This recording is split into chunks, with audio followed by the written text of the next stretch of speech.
Etepu, assalamu alaikum, namaste, Haru Nefer. This is Qesankh Peru with another exciting video for you. And in this video, we're going to do an interview with a well-known filmmaker, Kevin Bowfinger. But before I do that, I want you to hit the like button on this video. And if this is your first time to my channel, welcome. Hit the subscribe button to get notifications on when I go live and when I upload recorded videos. If you're interested in knowing more about my spiritual philosophy, you can download a free ebook. Just scroll down below, click on the links, and start reading today. If you want to go deeper down the rabbit hole, you can become a Patreon supporter for as little as $1, $5 or $20 per month, and you'll get exclusive access to instructional videos on the esoteric, videos that will get into how do you contact the ancestors, how do you invoke spirits for your protection, how to do a money ritual, how to do self-hypnosis to curb your overeating and get rid of bad habits like smoking. And if you're an Asera level supporter, you'll get all your oracle readings for free. So become a Patreon supporter today. There is no obligation, and you can cancel any day or any time. Last but not least, share this video with family and friends so we can get the revolution started. So, Haru Nefer, how's everyone out there? We got a really good show for you, but before I go into the interview, I want to talk about what's happening this Saturday, which is my Filmmakers and Actors Networking Dinner. So if you are in the Las Vegas area, you are welcome to attend. It's going to be 6 p.m. And there's going to be some really cool stuff. Like I said, we're going to have some great food, music, and we're going to watch some films. And it's an opportunity to support the local artists. Now, let me just share my screen real quick. If you want to register, and I recommend that you do it right away because seating is extremely limited, you go to LV and actors.com. And let me see if I can pull this up. Here we go. And you can see the website there. So just register. And it gives you some more details about the event, what's going to happen, and all that cool stuff. And it's free admission. So you're not paying for anything. You're just going to come, and you're going to have a really, really, really good time. All right? So, again, that's lvfilmmakersandactors.com. And actually, let me put this in the description box so people don't forget. There you go.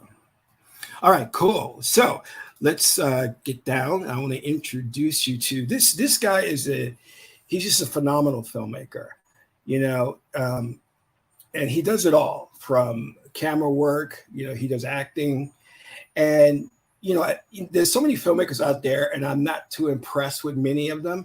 But immediately when I saw his work, it stood out to me, and I just knew like what he was doing, what he was trying to say, and a lot of his work is just better than what you're going to see on screen.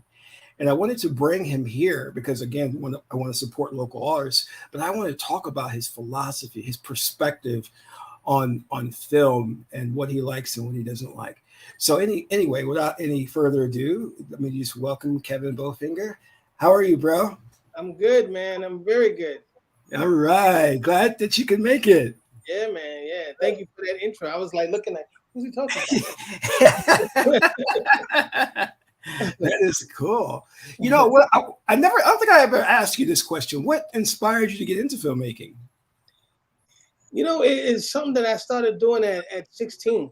You know, it's one of those things. I used to walk around with the big camera with the VHS and plop in there, and I would grab friends around the way, or if I go over a cousin's house, I would grab their friends and I would make a movie, real quick one, right then and there. And I became known as the guy who always have a camera. So every time I come around, they be like, "Yo, man, your cousin got a camera?" Yeah. You know, and it's just something that has always been in my life. Like my first job was at Saturday Night Live, so you know, it's always been in entertainment. You know, it's funny because when I got here to Las Vegas, I didn't realize that you grew up on Concourse Village. Yeah. And in the exact same building, because I had friends and family, and that building, I would come to visit them every day to eat lunch. So when we had our break from school for lunch, I would walk to the building, go up there, and they would prepare lunch for me. It was like awesome. And then you telling me that that's the building you lived in, I was like, oh my God, what a coincidence. That's kind of cool. You know what I mean? I think it was 17G or 17K. Okay, cool. So what do you do exactly? Do you direct? Do you write? Tell me all about that. I do a little bit of everything, man, because of the fact that um, you got to know. I don't know my limitations. You know what I mean? So I do a little bit of everything. You say I can't do it, damn it, I'm more than likely going to end up doing it and showing you that I did it. You know, and so I write, I edit, I produce, I star in, and mostly all of the movies that I do. You know, And you're very technical. How did you learn all of that? well, I used to live in Hollywood, and there I realized, um, I used to do the extra work and being treated like, like dirt, how they treat the extras and stuff. So I started liking seeing what I'm seeing. Like if I would see a film crew as I'm driving, I'd pull over and find out who's doing the directing, who's behind it, and then I find out, and I'm like, you know what? I know. And if I knew anybody, I'd throw a name in there, and they'd be like, oh, yeah, yeah. So I get to chill and watch and see the technicalities of stuff. Then I went to go get a film school class, and the lady told me it was $20,500. I'm like, what exactly is $20,500? Is it 20,000? Is it $25,000, or am I 20,000 and an extra 500 just for the hell of it? Yeah. I wasn't going to do that, so I went and I ended up buying this book by Robert Rodriguez called Rebel Without a Crew. And I read his book, and I actually met him at a yogurt place. Yeah, Oh wow. yeah, I met him at a yogurt place, and I gave him my first movie, which was a kids movie, which was called Homeward Bound. Don't know if you've seen it or whatever, but from there I started going to the Well, I've always gone to the movies, and I've always been in the theaters for like I'll go in the movies during the day and come out at night. Oh wow. Yeah. You know. And when I was with my sons, when it was my turn to have custody of my sons, we would do the same thing. We'd go to movies and we'd be in there all night. And it turned out like if we saw one movie, they would be like, "Oh, what did we do wrong? Are you mad at us?" Like, no, we only watched one movie. I'm like, I know. And to this very day, it is the same way. We still go to the movies and we'll watch maybe 2 or 3 movies. Were they receptive to film at that early age? I mean, or was it something you cultivated within them? No, they've always had the star quality thing in them. Even when, we'd go to the beach, people would recognize them and be like, hey, man, those are some cute little kids. And my oldest one, he started modeling at 5, you Ah. know. And so I think it's always in them, because like right now, my oldest son, who's 24, is a top LA photographer. And I used to be a photographer in Hollywood. I opened up my own studio in Hollywood. It was called Photogenics Studio. And I was doing headshots and all that stuff. But I've always worked, and I would always watch movies, and I would break down the technicalities of stuff. Like if I see why a shot is happening, why the music is happening, what's the camera doing, what's the connection between. Like if I see a person move one way, I better see the next connecting shot better be that of that person connecting. Yeah, continuity. Yeah. Yeah, most of the time you don't see that. It's one of those technicalities that even in the major movies that you see, but people don't really watch it like I do. Like I'd sit there and I'd watch a movie and people will be cracking up laughing, and I'm sitting there like I missed it because I was watching the technicalities stuff. You know what I mean? And I think that has a lot to do with the way that I shoot. Ah, that's You know, good. Yeah. like You said go ahead, I'm sorry. I'll hear something, and like if you're talking to me or you're telling me something, I close my eyes so I can visualize it. Okay. And when I do that, people think, did he just fall asleep on me? Or what the hell? But no, it's not that. It's just I visualize whatever's being said to me. Wow. So you said that you worked at Saturday Night Live. How did you get that gig? Dude, believe it or not, I was a big Eddie Murphy fan, right? And the security company that I was working for called me up and said, hey, we got an opening over at Saturday Night Live. You want to work there? I was like, hell yeah. So I get to work there, and my first day I got to meet Eddie Murphy. No way. It was an amazing thing. It was like the security dude who was training me told me, hey man, you're gonna meet Eddie Murphy. And as a matter of fact, here he comes now. And the elevator door goes ding, and I see this big dude walking out, and another big dude, and then here comes this medium-sized dude with this velvet jacket on and the Prince ruffles and all of that stuff, you know what I mean? And the boots, you know what I mean? The jockey boots. And I'm like, oh snap, that's Eddie Murphy, man. And then he walks over to us, and the security was like, "Hey Ed, this is the new guy, Kevin. Kevin, this is Eddie Murphy." And I'm like, "Hey, Mr. Murphy, how you doing?" He's like, he said, "Mr. Murphy." He said, "How you doing, man?" I said, "All right, hey, cool." And I had the curls, you know what I mean? He said, "You look like a fat Michael Jackson." It's funny. You know, and we end up becoming boys after that. That's cool. You know, but you met a lot of good stars, though, right? That was an opportunity to meet a lot of people, right? yeah, I worked there 2 years in the first year, and then I left to work with Eddie. You know, we became pretty good friends there, and yeah, I can't complain. I met a lot. Well, through my whole career, I met a gang of people. You know what I mean? And a lot of people, my sons, they look at it like, oh, like we watching TV. And they go, "And you met him?" I'm like, yep. I worked with him before too. You know? Who else stands out in particular? Like like an example, I met Danny Glover. I don't have anything great to say, but really, with Danny Glover, no. Wow. Look, matter of fact, look, I'm gonna show you. This is the picture of me and Eddie. Oh, that's cool. Yeah, you're right. You had the Jerry curl thing going. He said the Jerry curl. I'm still a hell of a good-looking man, right there, you know. But I met, damn, you know who really, okay, taking it back, Eddie Albert, which you might not know. He's the older guy from Green Acres. Oh, okay. Right? Used to watch that. Google him. And I was working on the set as an extra, and I got to sit next to him, you know. And as I sat next to him, he actually talked to me. We actually had a conversation. I'm like, "Yo, this is the start of the movie. He's actually sitting here talking to me. That's crazy." So it gave me a feeling of, you know what? They're just like us. You know, the celebrities are just like us, and they respect you more if you respect them as a person and not as this object of a celebrity type thing. Yeah. You know? And so that's when I realized, like, wow, this dude is all right, man. You know? But what made me really push forward in the movie business is the way that they treated the extras, or like I like to call them background personnel. You know what I mean? Because without them, you really don't have a movie. Right. You know? So in Hollywood, you know, extras, background people get treated really bad. And I just, you know, being from the Bronx, you know, respect is a major thing. You know what I'm saying? It goes a long way with us, man. And once I got disrespected several times, I was like, yeah, I'm cool on this because somebody doesn't get hurt. And they me. I know how it feels. Yeah, so that's why I got into doing films. You know, right, learning the technicalities of it. Once I was not going to pay the $25,500, that's when I said I need to start learning how to make these movies.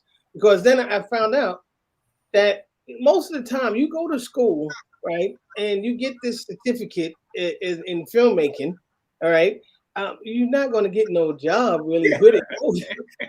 You know, no one's going to really come to you and say, "Hey, you're fresh out of film school, aren't you? I got a $25 million movie that I'm not going to give to Steven Spielberg. I want to give it to you." Yeah. You know what I'm saying?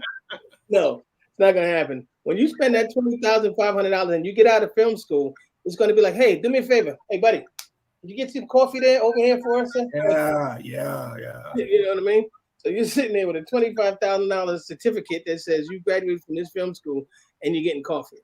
Yeah. Well, now they say, like, you know, you go to film school to use the equipment and networking. You know what I mean?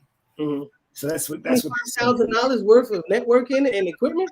Not unless you go to a top film school, you know. So only way I spend that kind of money if it's Steven Spielberg is the actual teacher. I know, right?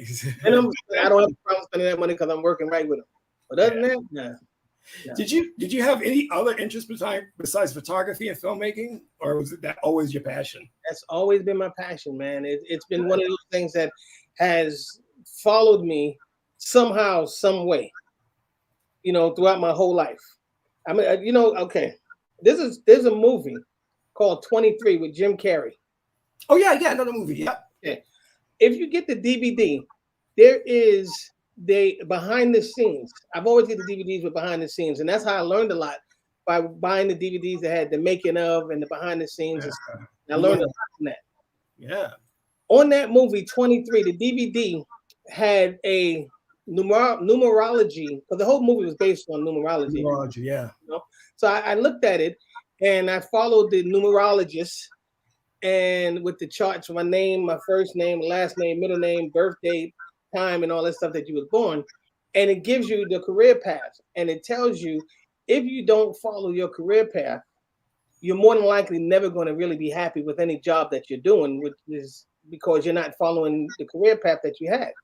So when I did mine, it said that I was supposed to be in the entertainment business, like Jim Carrey, Steven Spielberg, a couple of other famous people who were in my number category. You know what I mean? So I realized that, wow, it's right there. It keeps following me all the time, you know.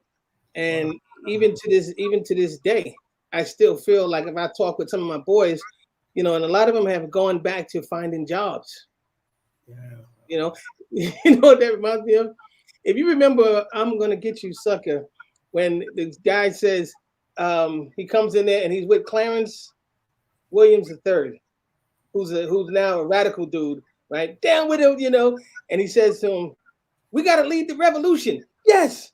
We have to take back the power. Yes. Are you with me, brother? No. You know, what about the brothers? Oh man, they all got day jobs. We went in there as a revolution, and they filled out applications, man. So, yeah. Right? So a lot of my boys, you know, are taking jobs and this, that, and the next thing. And they ask me, so, yo, what do you want to do, man? I'm like, I have nothing else, bro. You know what I'm saying? I don't want nothing else. Not that I don't want nothing else. You know what I'm saying? And matter of fact, it just happened today, bro. I kid you not. A friend of mine came over. He was a filmmaker. He still wants to be a filmmaker, but because of the way his lifestyle is, he can't battle the storm of not having that kind of money. Yeah, it's hard. It's hard, you know. Bro, who are you telling? Over here drinking the chicken sandwich. No. You know what I mean? Yeah. But, you know, and he brought me a lot of his film equipment, you know. And he's like, yo, and we talked about it. And he's like, so what do you do? What would you do? And I'm like, man, I don't want to do nothing else. Nothing else will make me happy. You know? Yeah. I don't, you know, like I said, I've been saying this in my head all day, man. It's so crazy. I guess I've been maybe manifesting this, but I've been saying to myself that I don't need all the money in the world. I don't need $80 billion. I just need enough money not to worry about money. Yeah, I hear you. And then I would be cool with that. You know, my mornings getting up, going to work would be editing. Yeah. You know what I'm saying? And that's the goal of what I would like to do. Yeah, I definitely hear you there. You know, it's funny because you're absolutely right. I went to film school and I see a lot of like the people I went to film school give it. I called them recently. In fact, it was interesting to find out most of them aren't doing film anymore. You know, and I was like, wow. And they spent that $20,500 and they're not doing film. Yeah, they're out of it totally. And I was like, wow, that's interesting. Yeah. Damn, man. And there was a director I met not too long ago. His name is Charles Lane, and you ever see Sidewalk Stories? No. It came out, and then he got a deal with Disney, and he made his film for $25 million, right? And it was about a brother turning white. It's kind of like what Eddie Murphy did on that skit in Saturday Night Live. Well, so anyway, what's that? Or like Watermelon Man, which was the original. Yeah, it's like that. And what happened was I ran into him in Walgreens, and I asked him, I said, "Are you Charles Lane?" Because he had a Disney jacket on. He says, "Yeah." So we started talking. I started asking him questions about filmmaking, and he goes, "Brother, I haven't been on set in years." Wow. It's like, wow, you know. See, and that I just don't understand. I don't get it, man. I just, this is how I know is what I'm supposed to be doing, is what I'm doing. You know, and you can tell by my movies, each one gets better and better. Like my first movie, Yeah, wait till you see this new one, man. You're gonna be like, wow. Is this a zombie one? Is this? Yeah.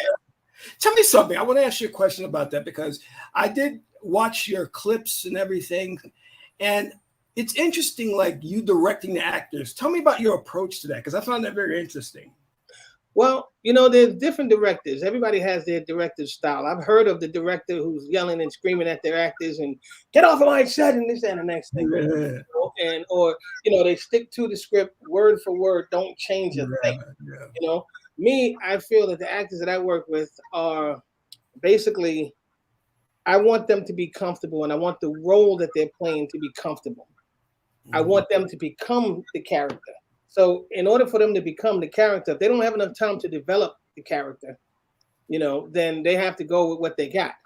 Yeah. You know what I'm saying? So go with what you got, but the words that you're reading, make them you.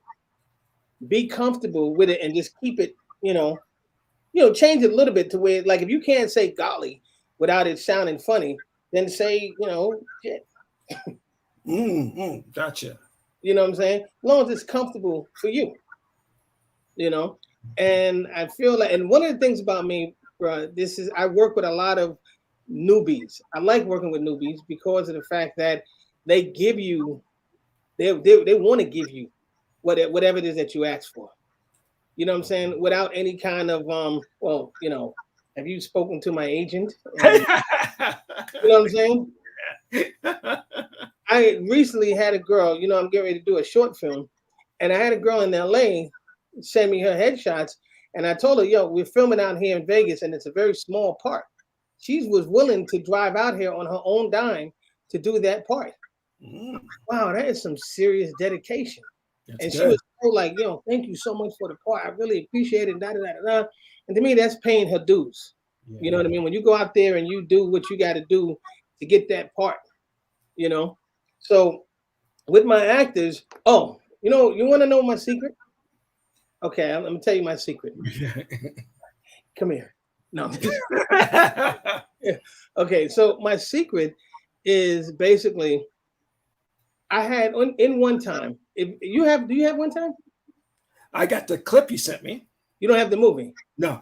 Oh man, we got to get you the copy of the movie. Well, it's coming the streaming thing in November. Oh, okay. Yeah, it's gonna be on all of that stuff. Fandango, Voodoo, Hangy. Oh, cool. Yeah.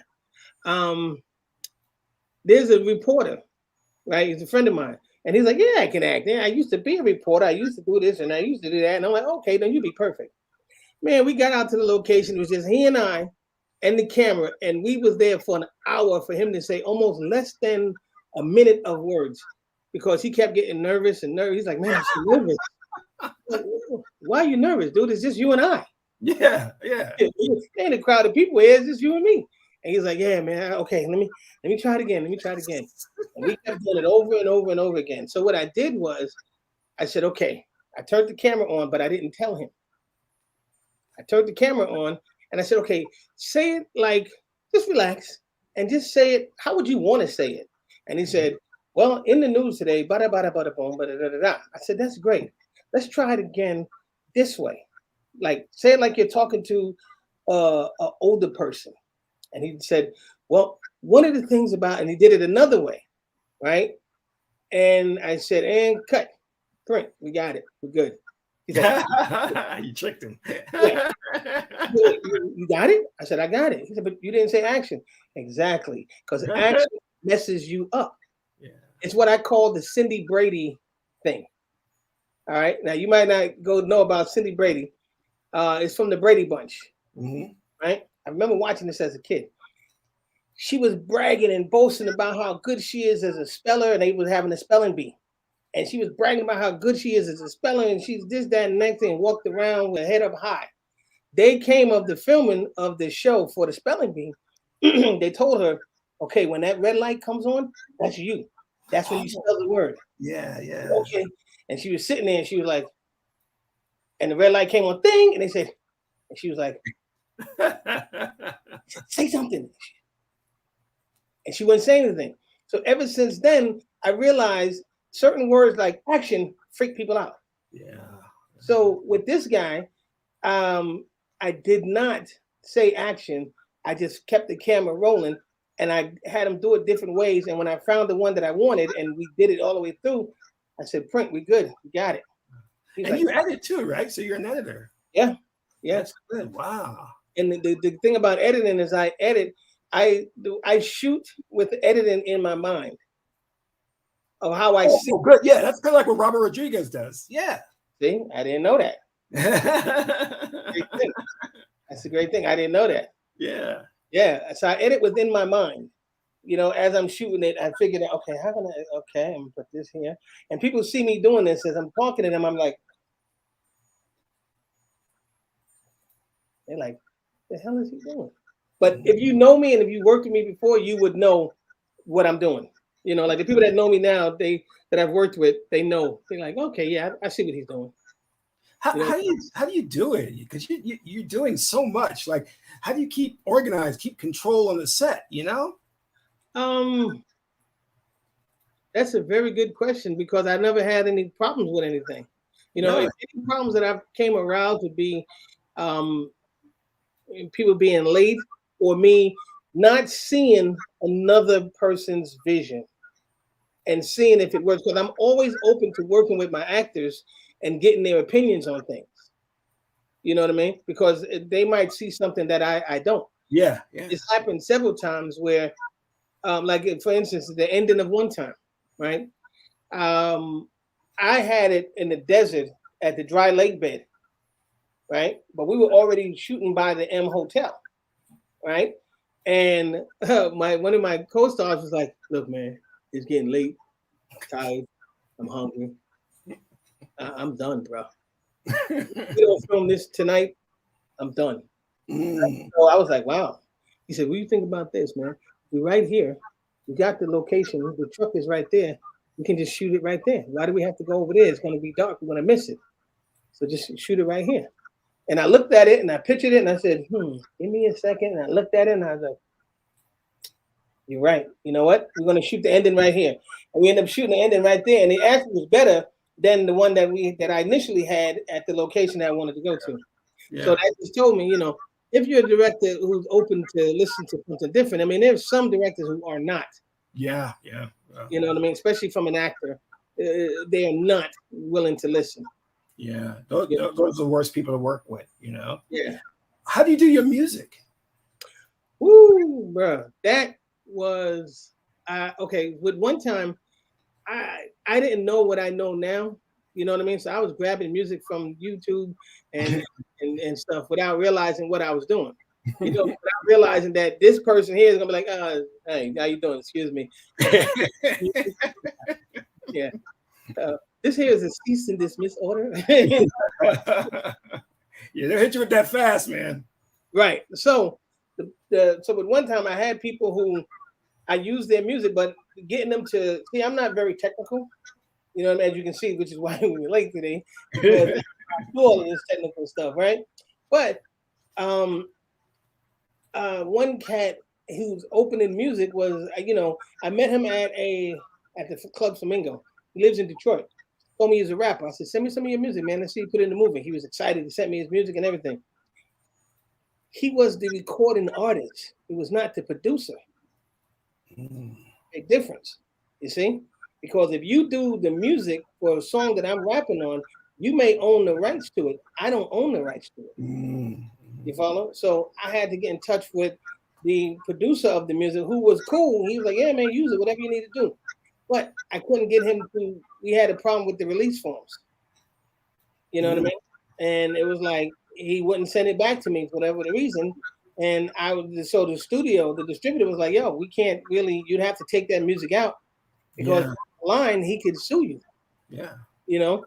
So I had to take that song out. I had to take a couple of songs out. Any song that I could not get a person to sign off on, I had to take the music out. So I got in touch with other young, you know, music producers who were excited to say, "Wait a minute, my music is going to be in a movie? Hell yeah. You know, hey, I want to be in it." Sign a release form right now. You know, so they sign a release form right away and they give it to me. So now I have all of this. That's nice. It's all the release form is written and it's videotaped. You know, good. Perfect. he says, he was right here in my office, and he said, hey, I am releasing all of this music from Only One Creations to Grand Concourse Films to use in any of his movies. That was videotaped inside. So I got that. And the other thing is, believe it or not, bro, I am doing my own music too. Using Are you crazy? I'm doing everything. I'm doing my own music using GarageBand. Oh yeah, that makes it easy. Oh my gosh, so easy, and I'm doing my own with it. It's not like, okay, check it out. Here's a little something. Oh yeah, nice.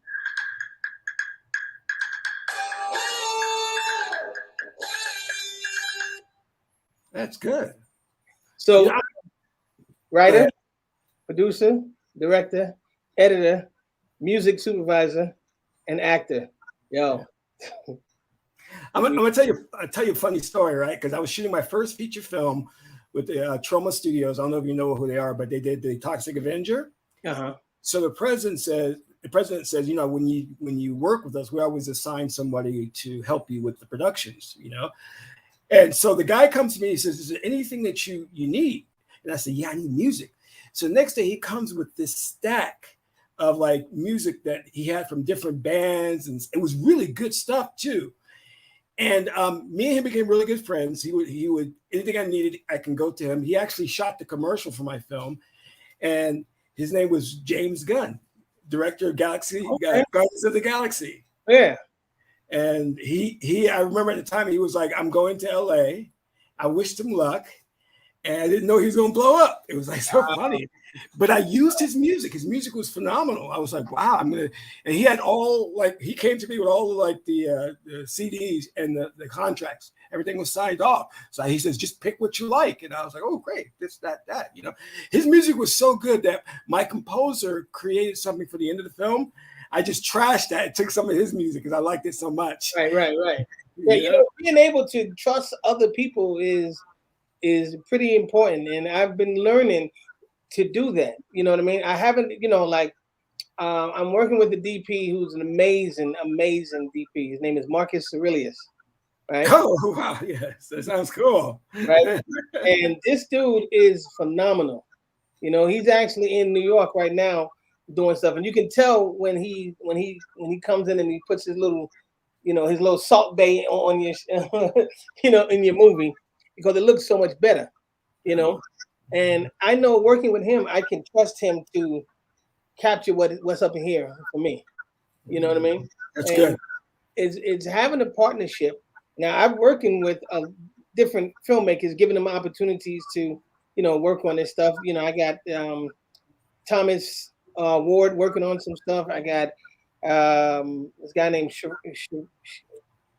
Taylor Trayvon. Oh yeah. Drake. Yeah. It's good. That dude, he so wants to learn everything. You know what I mean?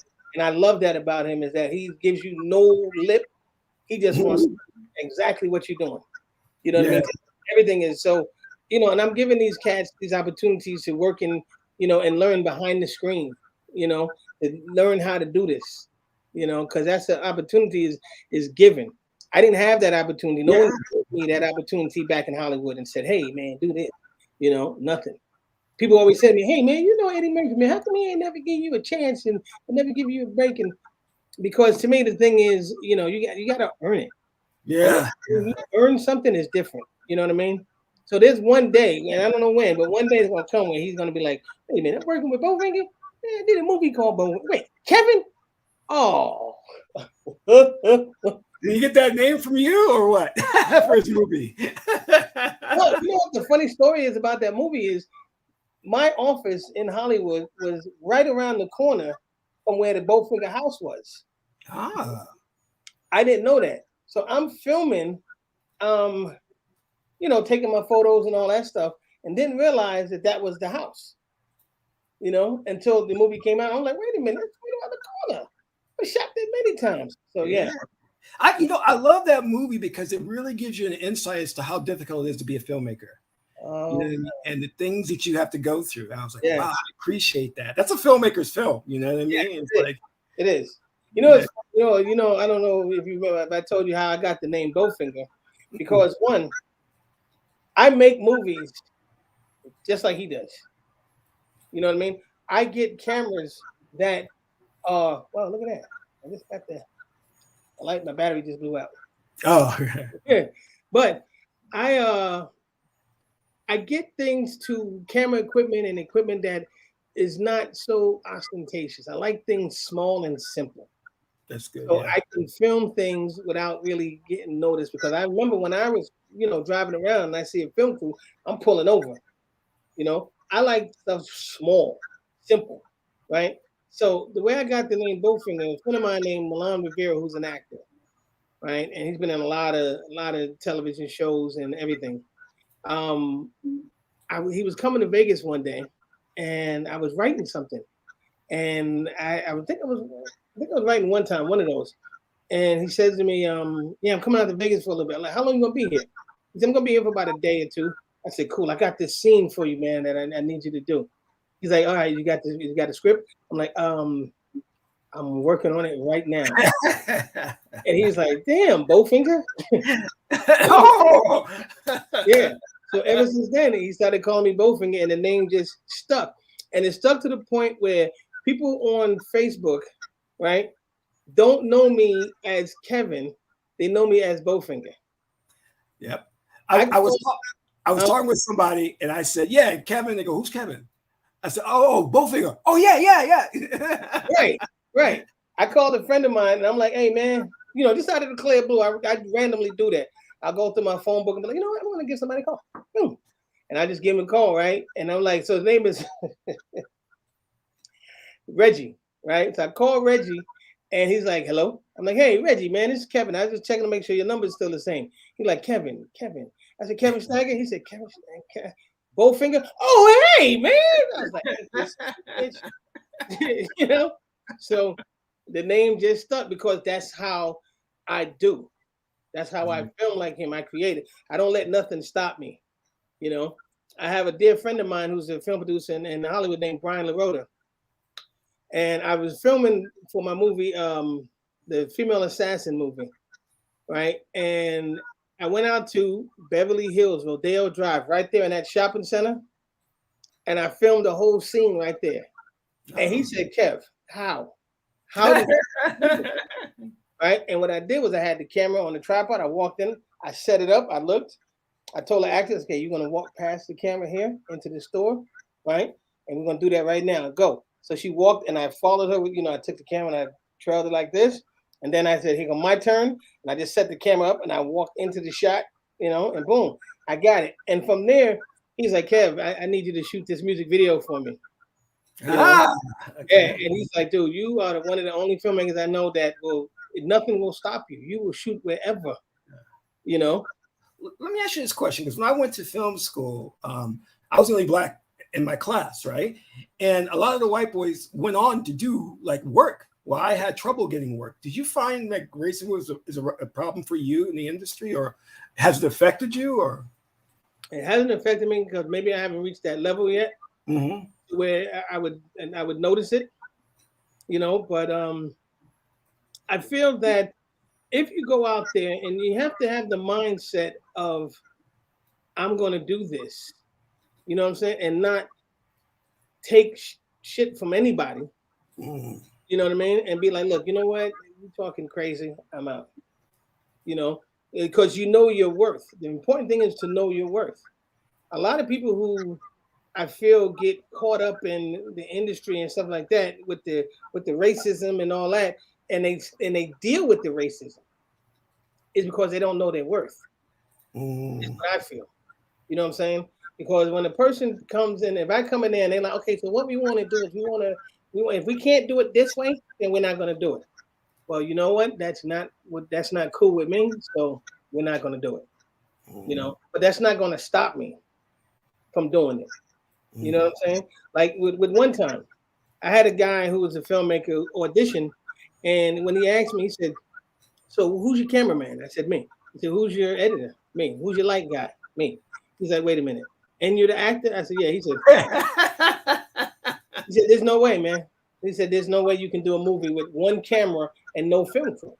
And I was like, really? There's no way? Wow. And he actually walked off. Never talked to the dude again, right? Name's Fernando. One time, end up winning 3 awards in the Las Vegas Film Festival, showed on the big screen at the Palms, and it has worldwide national distribution now. Oh, cool. So this same dude who said you can't do it and walked away was like, dude, you can do it. You just have to believe in yourself and your worth and get it done. That is good philosophy, man. That's really good. Thank you, man. It's and that's why I've never really had that kind of thing, where I witnessed the racism and stuff like that, Well, have you had, because I've had this experience where an actor, whether she be white or the actor be white, say something, do something, I know they would never pull that with a white director. Have you like experienced that? Because we can subtly pick up that stuff, right? But I was like, yeah, I can tell that like I like one time I called this actress and she was like, well, if I'm not home, then you just leave a message on my answering machine. And I'm just like, no, I need to talk to you right away. And I knew she would never say that to a white director. You know what I mean? Right. Yeah, I mean, I'm sure it's out there, and I'm sure that we go through that. You know what I mean? And like I've had one actress who I've seen in the, she does a lot of the snippets, and I, got in touch with her and I said, I'm doing a movie, I'm a film director, and da da da da da. And she was like, okay, well, contact my agent. I was like, yeah, okay, that'll never happen. I love that. You know what I mean? Because I didn't tell you to contact my agent. Yeah. I'm coming to you directly. So you can come to me directly. And then once we talk about it and nail it down, maybe then you say, well, you know what? And this is one of the things that bothers me about these people who think that their mindset is that they're already a celebrity. Yeah. Just because you're doing stuff on TikTok and this, you already think, so you'll tell somebody who can possibly give you an opportunity to, well, call my agent. Yeah, okay, I'll call your agent. Yeah, it'll never happen. You know what I mean? And it's like a lot of people who go through that, they have that type of mentality, miss so many opportunities because that they wanted it because, and you can think about it, like if I was a white guy and I had called her, would she have said the same thing? Yeah. That's a good question. I don't know. Yeah. But just telling me to contact your agent and you're not Denzel Washington or Samuel Jackson, no, we're good. Yeah. We're good. I've given people hell of opportunities as far as like, that you would actually have to work for. You know what I'm saying? Like getting billing on a poster. You know what I'm saying? Getting credits and this, that, and the next thing, and actually being in the movie. Not just an extra, but actually having speaking lines and everything. Yeah. And these are people that join the team. Wow. That becomes part of the team. I call it the Spike Lee theory. My Spike Lee, which is, be down with me when I have nothing. I'll be down with you when I got something. Yeah, I'll look after you. Yeah. You know what I mean? Because you believed in me. Yeah.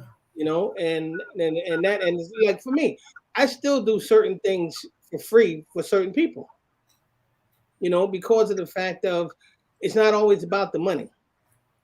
You know what I mean? It's a lot like you said, the relationship. Yeah. And when that big time comes and something comes up, I'm like, you know what? You know who would be good for this? Ron would be good for this. We need to get in touch with Ron. So do you have a small team that you work with? Is that what it is? You keep that circle? I'm developing my acting team of, like a lot of the actors that you've seen in one time, you're going to see in the new zombie movie. You're going to see in the next movie.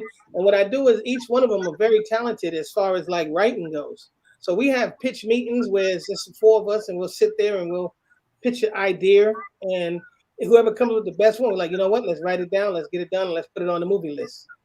Oh, nice. So I think you met a couple of the people, and we just get together and that's what we do. We sit down and we chop it up and okay, so you're going to be this character. You're going to be that character. We're going to shoot in how many locations and da da da da. Let's get it done. So right now within this upcoming year, man, we have one of the guys wrote a movie. that he wrote two that we're actually going to try to film and get him distribution. You know, the industry has changed so much. Can you tell me, like, just like if I'm a filmmaker, you know, a young aspiring filmmaker, what distribution modes should I be looking at? Should I be looking at theatrical or streaming, or what's in now? Well, right now it's streaming. Streaming? Okay. Yeah, streaming is the way to go right now, because I wasn't going to release my movie to anybody. You know, I was going to pull a Master P and sell it out of the trunk of my car.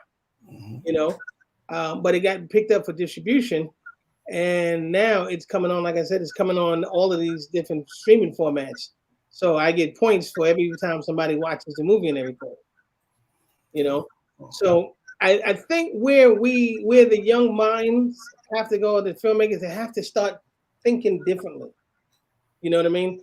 The drug movies and all of that stuff, to me, it's getting played out, because in our realm, it's typical.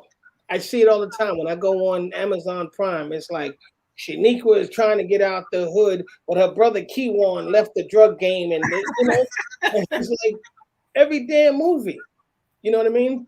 Shonda is a real estate agent who gets into the fast lives of drugs, and I'm like, gee, come on, why can't we do movies that are funny?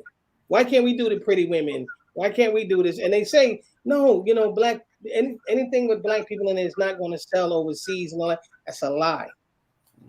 You know what I mean? If you got a black movie, hip hop movie, Asian culture will buy it up like it's no tomorrow. Oh, okay. You know? But the thing is, you have to get, and somebody told me, well, that's because people make the movies on what they know. You know, and that could be true in a sense, but I don't know the drug game. But my movie is about, one time is about these guys getting involved in the drug game. You know, so I don't know. I don't know how real that part is. It's what they know. It's what I think you have to broaden your horizon and refuse to do certain things. You know, like only reason why I would do another drug movie would be the part 2 to One Time. Oh. You know what I mean? To close the chapter of that series. Yeah.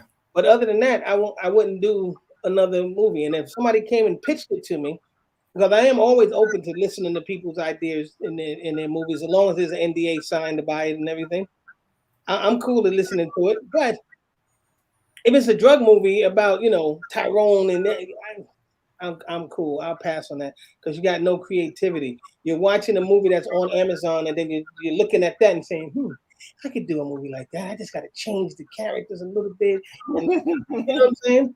Yeah. And eat it up. You're like, oh, I mean, everybody loves these kind of movies. You know? You know, and that's true, because I'm a bit disappointed with us, because I recently just started, you know, I started looking online and seeing the latest films by the new crop of filmmakers. And it's the same thing. Like you said, the drug movies, the gang stuff. I was like, oh my God, we haven't changed. Meanwhile, I'm looking at like the Nigerian filmmakers, and they're doing some really, really cool stuff. You know? Grabbing the majority of the Nigerian filmmakers. Yeah. So many times I'll see a movie, let me check this out. Click it on, then it's like, hey, Umbugu, come out. Let me tell you something. I'm like, whoa, I did not expect this to be a Nigerian movie. Yeah. You know, they're nabbing that up because they're not doing the typical drug movies that we're doing. And until we come out of that niche of just doing drug movies and this, that, and the next thing, we're always going to be like, yeah, we'll get to you. We'll get to you.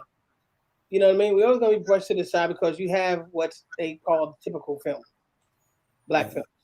You know, when we start doing black films like Catch Me If You Can, you know, things like that, movies that, you know, you're expecting only white audience to do, but now you're doing it with black people. Now it's like, whoa, this is something different. You know, and the thing is, there's no excuse for it, because I'm thinking, man, the equipment is cheaper. Because when I went to film school, you were shooting on actual film, right? And I'm like, guys, there's no excuse. I mean, you can be a one-man crew like you and pull off something really good. So why are you still? Because what I do is I do this, right? I look and see what's online and what people have done, and I'm like, okay, the market is saturated with this type of film, so I'm going to try not to do that. Right. But they keep doing it. And I'm like, Yeah. the market's saturated. What do you expect's going to happen? Yeah. It's not going to like really make a big impact unless you do something extraordinary, like have like amazing cinematography or something, Right. you know? Or what you'll hear is, you know, like if you get a distributor, they may tell you, well, this is the thing. We're looking for a black drug kind of movie. That's been our specialty, and that's been what's been our bread and butter. Yeah. My theory on that is, well, you know what? I'm not doing that. That's not what I have. This is what I have, and if you like it, cool. If not, then you know it's not going to be a paperweight. It's going to sell. Yeah. You know, it's going to sell to everybody that I talk to. That's why, like right now, when people hear that I'm doing a zombie movie with an all black and brown cast, they're like, wait a minute, black people, and we have one white person in it, and we killed him first. Knock him off. Twisting it around. The black guy's not the first one to die in this movie. It was insulting to me, though. You know, when I first went to the theater to see Jurassic Park, the black person was the first person to get killed. I'm like, that was so obvious. How did you guys? Didn't anybody say like, "Hey, we shouldn't let the black person die first"? You know, right? But see, that's a formula.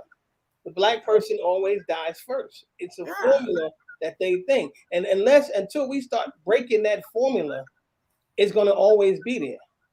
You follow me? Is if you get away from doing these drug movies and these hooker movies and this and the next thing, broaden our horizon, then people will start to say, okay, well, these movies are not getting done. They will fall into the realm of the black exploitation movies. You follow me? Yeah. And they won't be getting done. People will start thinking more outside the norm. Yeah. You know, and that's what I'm doing. I'm thinking outside the norm. I don't want to do the typical movies. I want to do movies that I want to do movies that the white people do. Yeah. You know, like I'm writing a James Bond type movie. Yeah. You know, with a black guy.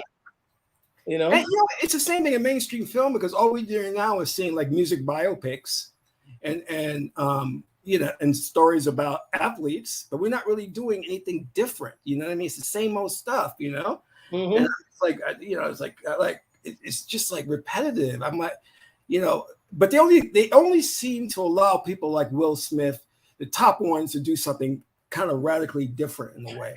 Everybody else has to just do the same old stuff. Like Oprah Winfrey always plays the mammy, you know, it's the same roles, you know. Yeah. Let's take a look at One Time. You sent me a clip. Let's take a look at that. Oh, okay, hell yeah. Yeah, you want to set it up? Is that from the trailer? Yeah, it's from the trailer. Okay.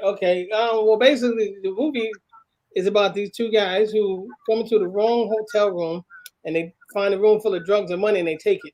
And they go back to LA and they pretend to be cops and they start robbing drug dealers until they come across the real drug dealers, the wrong drug dealer, and life as they know it is changed. And that's kind of based off of a real story. Oh, cool. Yeah. Cool. So, all right. Let's take a look at this.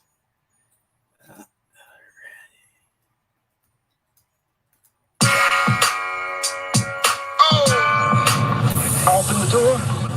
Dead bodies. Never judge a book by its cover. You can have guns on us right now.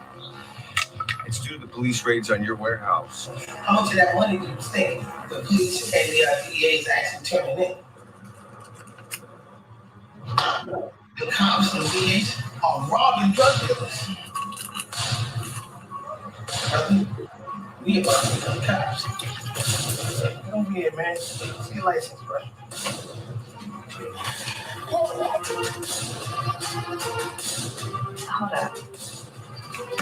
Let me get that.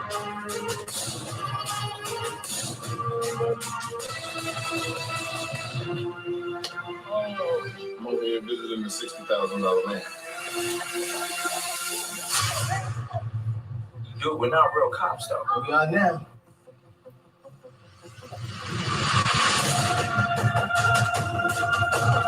Rule number 1, never use the product.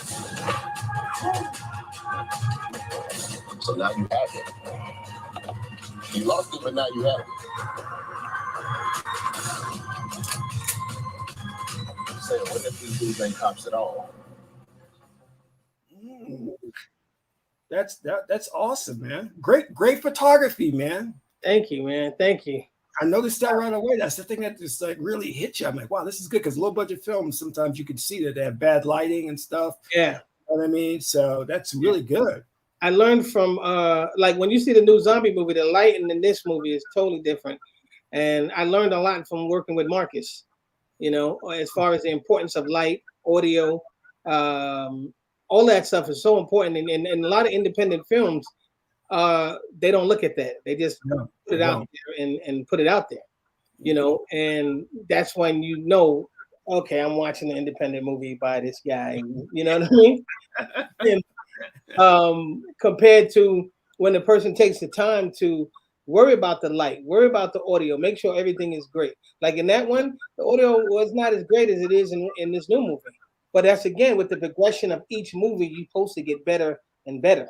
If you stay the same from doing the movie, then that's where you are. You're going to stay the same. Yeah. You know, you're not putting out, you're not growing. You need to grow from every movie that you do. You know, learn mistake. Yeah, I put out a video where I talked about how we just had like a point and shoot mindset. A lot of people agree with me, and some people would argue with me. And I'm like, no, you can see it. We're just thinking like, oh, point shoot. We're not setting up our shots. We don't think about the color scheme. Nothing. We just like, okay, just shoot, move on. I'm like, that's not the way you're supposed to be doing it. You know, There's no excuse for it because, like I said, when I did film, it took you hours to set up a shot. You know, and then you had to have a light meter and all this. And so now you don't need that stuff. So why are you still getting bad shots? You know? So. Yeah, and you can see the difference between the filmmakers. You know, you can see the difference between the filmmakers who actually cared about this and who actually cared about that. Yeah. And those are movies that are just being put out. Like a friend of mine had asked me, "Yo, how come you don't put out a movie every?" Like, because one time it took me 2 years to make. And the reason why it took that long is because I was working with everybody's schedule and I wasn't paying anybody anything. Now, the zombie movie, people are getting paid for it. And we're 5 months in right now. And it's almost finished. Oh, good. Oh, yeah. Wow. Scheduled to be finished at the end of this month. You know, cool. So, you've been working, man. Whoa. you know. But see, my goal is to start doing, maybe one movie every 2 to 3 months. You know what I mean? To get it out there and push it out there. But see, the only one that would hold me back would be myself. I can do that. You know, I can do a movie every 3 months. I just have to be able to get out there and know the formula that I set for myself. Right. And get out there and get it done. Because our biggest setback and our biggest holdback is ourselves. Well, how do you write the script so quickly? I mean, because I get writer's block. You know what? I dream them. Yeah, when I go to sleep, I can't go to sleep like the normal person do. You know what I mean? I have to turn the TV on to take my mind off of whatever is going on in my head. Now, I'll get an idea during the day earlier, and it's in my head all day long. And I'm just adding. And then when I go to sleep, I'm dreaming about it. And if it's an adventure movie or whatever, I'm tossing, I'm turning, and this, that, and next, and I'm usually up. I'll get up, and then I'll start writing it down, or I'll start speaking into my computer. Because if I don't, then I won't remember what it was that I was dreaming about. You know. And see, me, I'm blessed with the fact that I just need a concept, and I could write something on it. It's kind of like certain singers or music producers only need a title of a song, and they can come up with music behind that just from that title. You know, so I come up with an idea or a title of it, and I just work on it, and I'll dream about it, and then the next day, boom, it's done. Like, I'll give an example. Remember when you asked me about a short film? Do I have any short films? Or yeah. Okay, that night, I didn't tell you this, but that night, I went to bed and I dreamt a short film. Oh. And I woke up, I wrote it down, right? And I've already casted the lead characters in it. Okay? And it's called Sunday.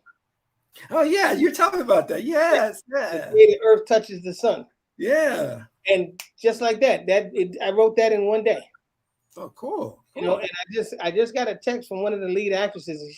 She said, I read the script and I'm like, wow, this is like, she said, I don't know, this is crazy. She said, it's so exciting and so powerful within one room of all of this going on.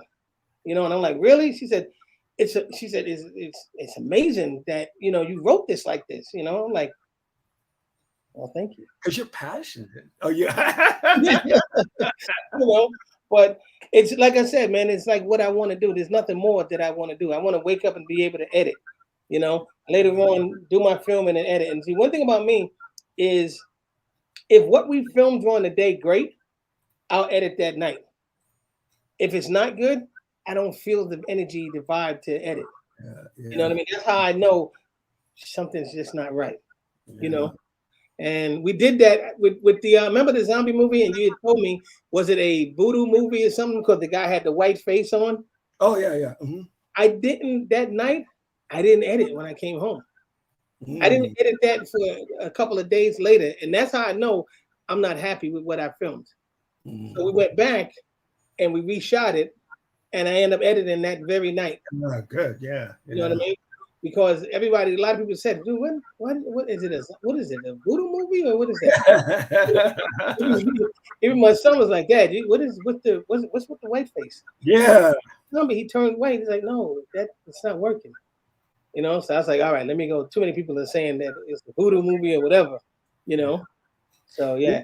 We have a question, by the way. It's Everett. Thank you, Everett, for the donation. It says, piece of the group, I want to see first time. How can we get a hold of it? Oh man, that's awesome, man.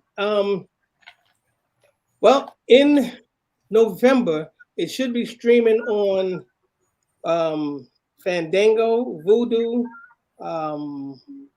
some other format, I think it is, or you know, I think next month I might be getting some copies that I'm autographing, personally signing and stuff like that, and you can get them from me there. You know, and I think you can reach out to me on Facebook under Bowfinger Stagger. And when I do get them, I'll be signing them and mailing them out to people. Everett, I'll make sure you get one, okay?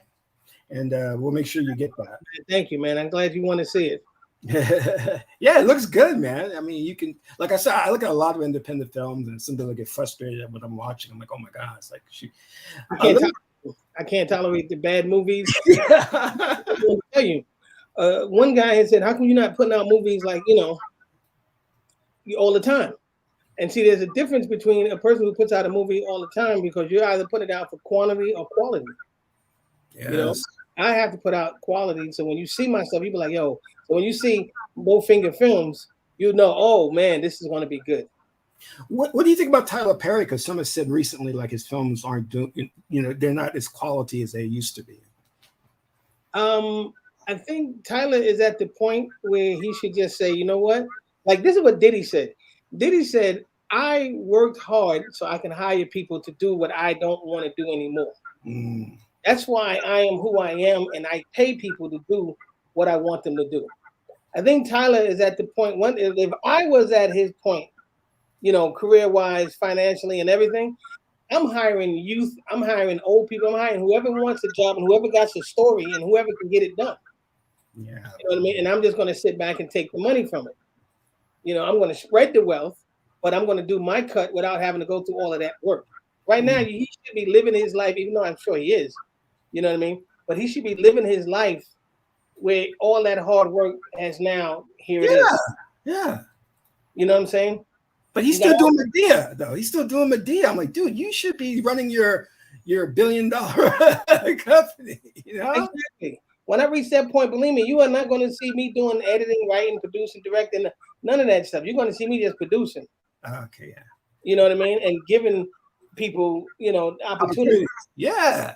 To do this. You know, Tyler, at his point, man, I've heard that he's writing, you know, the new series. He's directing the new series. I'm like, dude, you should be relaxing, man. You worked hard enough to sit back and just be like, what is it? I like it. How much you need? You know what I mean? Yeah. You know who did that? Dino De Laurentiis. He was famous for that because he would just, people would pitch things. He'd be like, good, start production tomorrow. Yeah. Yeah. What you need? You know, and here you go, get it done. Boom. This is, and all I need to see is the dailies, and we good from that. Yeah. You know, yeah, definitely. Like, you know, your movie, the soldier movie with the women. I've never seen that one. Oh, you never seen it? No, but I thought you, man, when I first saw like the trailers, I was like, man, this brother went he did some stuff. Look at this, the location, the guns, Yeah. I was like, wow, this man, you know, I was blown away. And then when you told me that you was blown away by me, I was like, wait, what? Thanks. You blew me away, you know. But yeah, definitely, man. We just got to get out there. Now, I have a book that I've been writing. Oh yes, I remember you was telling me about that. Yeah. Yeah. And my boy that came over today, I told him today the title, and he was like, "What's the title?" And I said, "It's called Look, Ma, I Made a Movie." Oh, I like that. Yes. Right, and it's about what I went through with one time from being home, going almost homeless, stealing food, and getting everybody telling me, "Yo, we about to kick you out of your apartment. We about to take your car, the whole nine, everything." And how I to now the movie being nationally distributed and everything else, you know. And also, it's in the back of the book. It's just keynotes on everything that we pretty much discussed here about lighting, equipment, hiring your actors, working with your actors, everything. You know, it's kind of like, I would say it's the black version of the Robert Rodriguez Rebel Without a Crew. That's an awesome book. I read that book. I was so inspired. You know. Yes, this book is inspiring because it takes you from, you know, all I went through, you know, to on a job crying because I'm not filming. You know what I mean? I'm not doing my passion. I'm working for somebody else, you know? And as long as you're working for somebody else, you're always going to be working for somebody else. And it could be oppressive too, because you know you want to express your creativity, and you know oh yeah, I know how you feel. Yeah, you got to do it. And the key is, you know, learn to sell. Because once you have a product, like you have your movie, you know, you have a product. You know what I mean? And people want to go see it. Like my man Everett, thank you so much, man. You touched me, man. I appreciate that. You know, because I have a product. You know what I'm saying? And if a person has a product, you have a possible business. Yeah. You know what I mean? You just have to believe in yourself, get out there and make it happen. You know what I mean? Don't, you know, what's that saying? Yeah, as long as you're working for somebody else, you're making somebody else rich. Yep, that's exactly right. Yep. You know what I'm saying? And you have to get away from that mindset of, like my son used to say, yeah, I got to find a job. And I'm like, son, you don't have to find a job. You have to find your passion so that you can actually make money with your passion. You know what I mean? Stop the mindset of that. I have to work. I have to find a job. I have to find a producer. I have to find somebody to give me something. Steven Spielberg said, if you have a camera, I think it was Steven Spielberg or James Cameron, one of them said, if you have a camera, go film. It could be a small camera. It could be a high-end camera. It could be a cell phone. Go film. You know what I'm saying? Don't sit around. And I know a lot of filmmakers who sat around and was like, yeah, I'm just waiting for this producer. You know, I'm just waiting for the money. Yeah, well, you're going to always be waiting. You know what I mean? And you're not going to own your own stuff. You're going to be waiting for somebody else to. That's one of been my biggest problems, is that I've never liked the fact of someone else being in control of my work. You know what I mean? Someone telling me, yeah, well, you know what? We don't want it. And then I'm going to destroy my work. No, it's going to get made and it's going to keep going and I'm doing my thing with it. You know, I have a product, so I will sell it to any and everybody that I meet. Yeah. You know? Now, let me ask you this, because I encountered this. Oh, thank you, Sekar Nefertara, for the donation. Yeah, we're building, man. Yeah, it's happening. No doubt, brother, no doubt. On that note, why don't we have a studio yet? What's your thoughts on that? That is so funny that you mentioned that. Oh my gosh, that is so funny, because the past couple of days, I have been thinking that. Oh, that's me. Yeah, we can ignore that. Go ahead, Sarah. I've been thinking that you know, we need to get a studio out here. We need to get a studio built. We have the power. We just got to get everybody to believe in that power. You know what I'm saying? There's nothing wrong with 7 owners of a film studio out here. Right. We have certain times when we're booking them and when we're using them. You know what I'm saying? So I'm actually been looking for a place to rent out here, a studio to get out here. You know, a nice size studio. I've been looking to find one. I've been looking here. I've been looking in Henderson. And when I go to LA, I'm going to be, you know, talking with some people to try to see if they're willing to help open up this studio out here. You know, which would be definitely be open to all filmmakers. And as long as, you know, there is no as long, it's open to all filmmakers who wants to get out there and make that movie. You know what I mean? And then they'll be dealing with other brothers who have experience to help them and guide them from the mistakes that we made. You know what I mean? In our career path, but now we're helping them do it where the old heads are coming in. You know, the cat right here, giving that. You know what I mean? Because we didn't have that. You know, I didn't have anybody to show me, okay, this is what you want to do. You know, you just got to get out there. And I just went out there and did what I did. And I watched it and I learned from each film and got better and better with each one. You know, but yeah. It can be done because I think I told you that I got a friend who is out in Florida who built a film studio and it's got sets and everything on there. He invited me and I went out there and I was shocked. It was so nice. I said, how did you get the money for all this? He said he crowdfunded it. I was like, wow. I was holy. I mean, it's legit. I was so impressed by it, you know? We need to, once the train gets moving, right? See, they could do the crowdfunding. Was he white or was he black? He's white. He's white. Once we get the train moving, our people be like, oh, okay, so they really doing it. They're actually making shit happen. Yeah. Okay, now let me get on board and let me this, that, and the next thing, you know? And that's fine. Somebody has to be the one to initiate it and go out there and get it rolling, you know? Because we're so powerful, bro. I can't even tell you how a black film studio in Vegas. That'd be so awesome. Yeah, that'd be awesome. And we're producing our own movies. Yeah. It's crazy. That's power. You know what I mean? Because when we walk in there to the distributing place, we got this filmmaker, we got that filmmaker, we got all these different movies, different genres. And what do you want to talk? Now let's talk. Yeah. You know what I'm saying? But the thing is, we just got to initially get it going. You know, and it's so funny because I've been driving around looking at, you know, warehouses that say for lease and everything. And now is a good time because a lot of these places ain't getting no money like they used to. Oh, that's right. Yeah, that's true. Now is a good time to get in there and be like, hey, listen, let's sign a 2-year lease at such and such.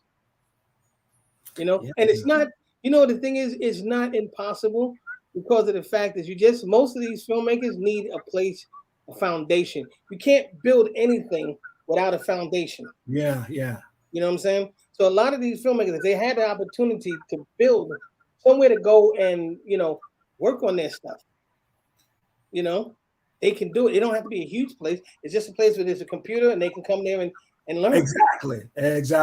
You know? And we have equipment, you know, you use the equipment and go make your movie and get it done. Yeah. But that's the thing. We just got to get the train moving. You know, the problem with us, I'll tell you what, we're not early adopters. We will wait, see somebody else do something, then we'll get into it. You know what I mean? The train. Yeah. You know what I mean? Once they see the train moving, it's like, oh, okay. You know, but the crowdfunding is like, yeah, you know what? No, that's not gonna. Yeah, nah, you ain't getting me to pay your electric bill, buddy. Yeah. You know what I mean? Nah, but when they see that you're actually doing stuff and you're moving stuff, you'd be surprised of how many people, you know, would come on board and say, hey, you know, I would love to be a part of it. I would love to know that it happened and I was part of why it happened. Yeah. You know what I mean? That studio that's over there in Henderson or whatever, but it's black owned and they got the sets and da. I was a part of that. I made that happen. You know? Heck yeah, man. Heck yeah. It's got to be done, but we just got to make it happen. So, you know, anybody out there who wants to get down, we are trying to make it happen, bro. No. We are going to make it happen. We're going to make it, and Vegas is the perfect place for it too. You know, I think people will fly from LA and all over to come out and just to be there. Yeah. Just to say, hey, I shot at this studio, you know what I mean? And just watch it grow and grow and grow. And they can gamble while they're here. Yeah, exactly. They can gamble while they're here. You know? Hey, I'm really proud of this, man. I didn't know, you know, you got the brothers joining and watching and listening and learning. And, you know, that's an awesome thing, man. I love the fact that these cats are doing this, man. And anything, I'm on Facebook under Bowfinger Stagger. And any of you guys want to, and on my main thing is Instagram. I'm on IG under Grand Concourse Films. Oh, great. Okay. That would probably be the better one to hit me up on Facebook. Facebook, man. Any day I'm walking away. If a black person came up with a new book, I'm out. So if Black Planet came back, I'm on it. Oh yeah, right. Have you ever had this happen? I have, with disastrous results where I'm dating the lead actress. It was one production I was dating her, and we just had a vicious fight. I called the producer. I said, "I'm not coming to the set tomorrow. I can't work with her." And it was disaster. Have you ever had that happen? Or no? Okay. I mean, I like you should see my lead, one of my actresses. Well, all the women in my movie is going to be bad. You know what I mean? Yeah. Even my mom's like, you be having some thick girls in your movie. Nice too. Yeah. Oh, wow. There was that one Asian girl. I was like, "Who's that, man? Who's that girl?" Legs? Is that The Asian one with the big legs? Oh yeah, she was working out, boy. Yeah. I was like, wow. Yeah. And I a lot of them, they get the training, working on sets. You know what I mean? If they get that opportunity to work on set, they get that training for it. Of character development and building and everything. She's great, and she's part of the team. Once I've worked with you, you're always part of the team now. Yeah, she's good. She's good. I saw the clips and stuff with her. She's really good. Yeah, and they all seem to be like natural. And I don't know if it's my directing or if it's just them, but they all seem to be naturals. I think it's your personality. It brings out the best in people. You know what I mean? Because you seem like an easy person to work with, and you're passionate. So that's a good start there, Yeah. Yeah, it definitely is your passion and wanting people to do their best. Yeah. You know what I mean? And again, like I said, some of them are not all that good, but when I do my theory, when I keep that camera rolling and I tell them, do it this way, do it that way. Okay, and cut, we got it, thank you. Like, wait, what? We got it? Yeah, we're good. And I grabbed the best, because when my man who played the news reporter saw his scene, he was like, wow, I look actually good. I look like I know what I'm doing. He said, but if they seen it behind the scenes, I said, yeah, if they saw the 20 damn takes that we did, you know what I mean? Yeah. We did finally get what we needed. Tell me about the models you use. You remember you did the one with the action figures? And yeah. Nice. What explain that so the audience knows, and then tell me what inspired you to do that. We used to, as a kid, when my boys in junior high school, when we would skip school, we would go over to one another's house and we would record the audio of us doing things, and we would make it sound like, we'd be like, hey man, your mother's coming down the stairs. You know what I mean? And we would make these different things. And I always collected action figures. And I would get mad when I have girls come over and they'd be like, what's with all the dolls? Those are not dolls. Action figures, and I've always, I've had them. And even as a kid, I would put them together and play with them. You know what I mean?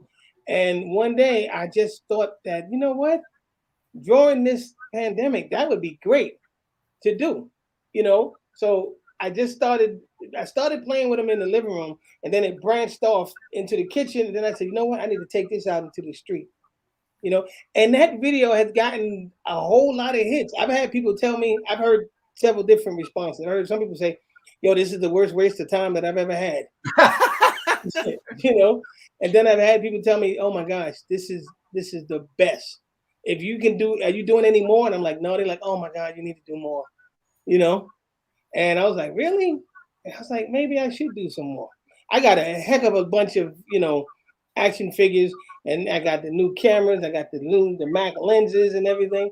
So you know what? I just might do one, because I got dolls when Michael Jackson, I got him when he was black. So that's a classic. I got Jerry Springer. I got all of them, man. So I still might do them. I'm glad you like that. Yeah. It's cool because you had the depth of field. It was really great. I was like, wow, he's really lining up the shots there. It was like kind of cool. Wow. There was one scene where I was laying on the ground lining up the shot with Jason, right? When he was walking through the trees, this one lady came by and she said, "Are you all right? Do you need me to call an ambulance?" Oh no, I'm just, She's like, "Oh," and she said, "He go playing with dolls." you know, but, Yeah. but people have seen it and they're like, "Yo, this is actually pretty." That could be a short film. That was going to be a short film. You could be, yeah, you could, because know, because you had a story like you were building to on that. That was interesting. Yeah, and if you guys want to go see that, it's on my well, they can reach you or you can send it to them, right? The link was on there.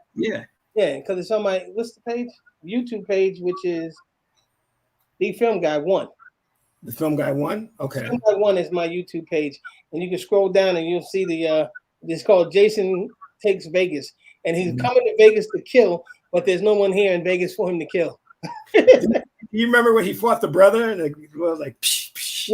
Yeah. That's Miguel. That was my boy Miguel Nunez. Yeah, where's it? Oh, yeah, cool. Miguel Nunez. Yeah. What kind of cameras do you use? I use my first one time was made with the Canon 80D. No, I started off. Okay, this is good stuff right here. I'm glad you asked that. I started off with the Canon 70D, and I shot in 1080. I put a lens like this on a $30 tripod, right, onto the camera, and I turned and I just saw the camera go like this, right, and I turned to catch it, and it landed right on the lens. Pow! Man, let me tell you something. That was $1,000 lens. That tripod, I destroyed it right then and there. And the actor that I was working with, when he saw me the way I was in so much rage, he just turned his head and was like, he didn't say a word to me. He's like, I ain't saying nothing because my man is. I was tearing that thing up, right? Oh. Then I went and I bought the 80D. Now the difference between the 80D and the 70D is the 80D has a headphone jack, which is very important because when I did started with the 70D, it only had the levels, the audio levels. Uh-huh. I couldn't really hear what was sounding, so you really couldn't hear the helicopters the background and this, that, and that. I was just hoping that it sounded good, right? And when I got the 80D, I was able to listen to it, and I'm like, wow, okay. Then one of my actors in one time, dude with the dreadlocks, right? He came to me and he asked me, he said, "Hey man, what do you need to, do better movies?" I said, "I need a better camera." He said, "All right, well, which one do you need?" I said, "I want to get the Blackmagic 6K. Said, I have $1,000 to invest with you." I'm like, "What?" He said, "Yeah, I got $1,000 to invest with you." And I got emotional, and I was like, wow, this dude believes in me. He's willing to give me, $1,000, and he's hustling just like everybody else. But he believes that much in me that he's like, yo, I'm willing to give you $1,000 of my money to get this camera. And I had $1,500 towards my rent, and I was like, do I do it? Do I take it? Do I pay the rent? And I didn't pay the rent. I went and got that damn camera. Oh, wow. And you'll see the difference between now when you see the zombie movie compared to when you see One Time. Wow. You'll see the difference. But you want to know what's crazy? And this is what a lot of people need to understand. Streaming services right now don't want your movie filmed in 6K. It's harder for them to download and to stream because of the files. Yeah, okay. Right? So a lot of them want your movies in 1080. So I could have actually kept the 80D. You know what I'm saying? Yeah. Because, the zombie movie is being filmed in 4K. It's not yet. You're filmed in 4K, and then it's going to be compressed to 1080 when it goes to a distributor. Yeah. So why spend all that money on that camera when you know what I'm saying? Yeah. I'm going to put two of them together. I'm going to put the Blackmagic and the 80D together and film a scene and show you the difference and if you really need it. You know what I mean? A lot of these upcoming filmmakers right now are spending a lot of unnecessary money on equipment that they don't need. You don't need the RE. You don't need all this unless you have a distribution deal that's actually paying you for this equipment. Mm. You know what I'm saying? Because Yeah. other than that, you just got a paperweight. Yeah. You know, Yeah. so you go out there and you spend $50,000 on the RE and another $30,000 on the lens and this, that, and the next thing, and you don't have a script, you don't have a crew, you don't have nothing, and you're going out there and you just spent all that money on that camera when you really don't need it. Yeah. Yeah. You know, so my advice, and I would definitely tell these young cats, don't go out there and spending all that money.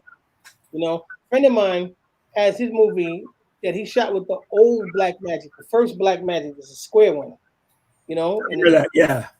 he shot a movie with that, and I'm like, wow, this look, and we seen it in theater. I'm like, wow, this looks really good. What'd you use? He said Black Magic 4K. I'm like, wow. He said, and guess how much it was? He said, I picked it up for $700.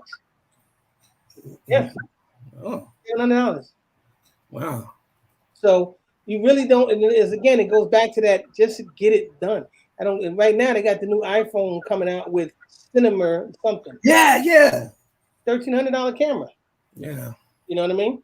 Get it done.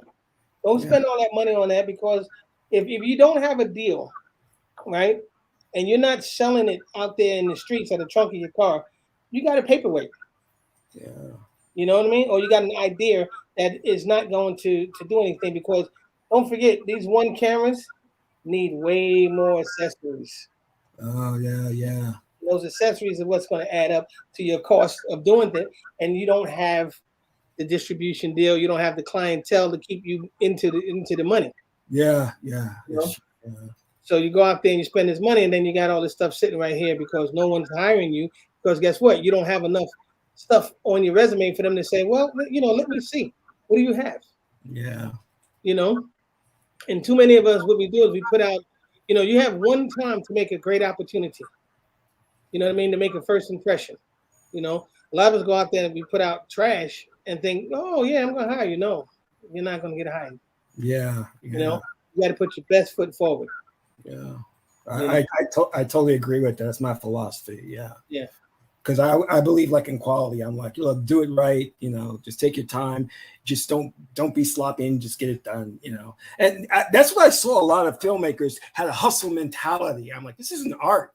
You know, you need to like take your time with it. And, you know, I mean, not literally, but you know what I'm saying? Just if you care about it, then you want the best for it. You know what I mean? Yeah. They have to do. You have to do your research. You have to learn. You have to learn from others. You have to be open and willing to learn from others. You know, some filmmakers think that they know it all. Yeah. You know what I mean? But they don't have a distribution deal. They don't have anything going on, but they think they know it all. Yeah. Same thing with actors. You know, there's certain actors who, you know, and I can tell when I get the headshots and their selfies with people in the background, or they was at the strip and they, you know, they did a selfie, and you know, I already know that you have no experience whatsoever. You know what I mean? Yeah. Whatsoever. So it all has to do with the process of what you go through to show what you can do. Yeah. You know, if you care enough about your stuff as an actor, you're going to take the steps. And you know, you look at the money like, well, man, you know, I ain't spending $300 for no headshots. I can just do a selfie. Well, then you're going to stay at that level. Yeah, that's You know what I mean? The casting director who can actually do something for you is going to look at that headshot and say, you just did a selfie. That shows that you are not dedicated to this profession. Yeah, yeah. You know? Yeah. This is just something, oh, yeah, I can act. I can't tell you how many times I've heard that. And, bro, I tried to stay away from that. When I hear people say, yo, put me in it, man, I'm an actor. Bro, what have you done? Oh, man. Yeah. You know what I mean? Yeah, I'm like, no, I'm good with that. Because you have to step your level up each movie, man. Even when you're casting and all that stuff, got to step your level up with each movie, man. Each movie is a learning experience for everybody. You tell me, you know, I'll tell you mine right away. My favorite filmmaker, one of my favorite, it was Steven Spielberg. It's now like James Cameron. I think he's in Madhouse. Who's your inspiration? That is a very good question. Honestly, my inspiration is because of the struggle is Robert Rodriguez. Okay, cool. Because of the struggle, not because of the film work. You know what I mean? Mm-hmm. You know he doesn't hire black people. Say what? You know he doesn't hire black people. No, I didn't know that. Yeah, he doesn't. He's been criticized about that too. Only Mexican and white people. Yeah, so my favorite filmmaker is now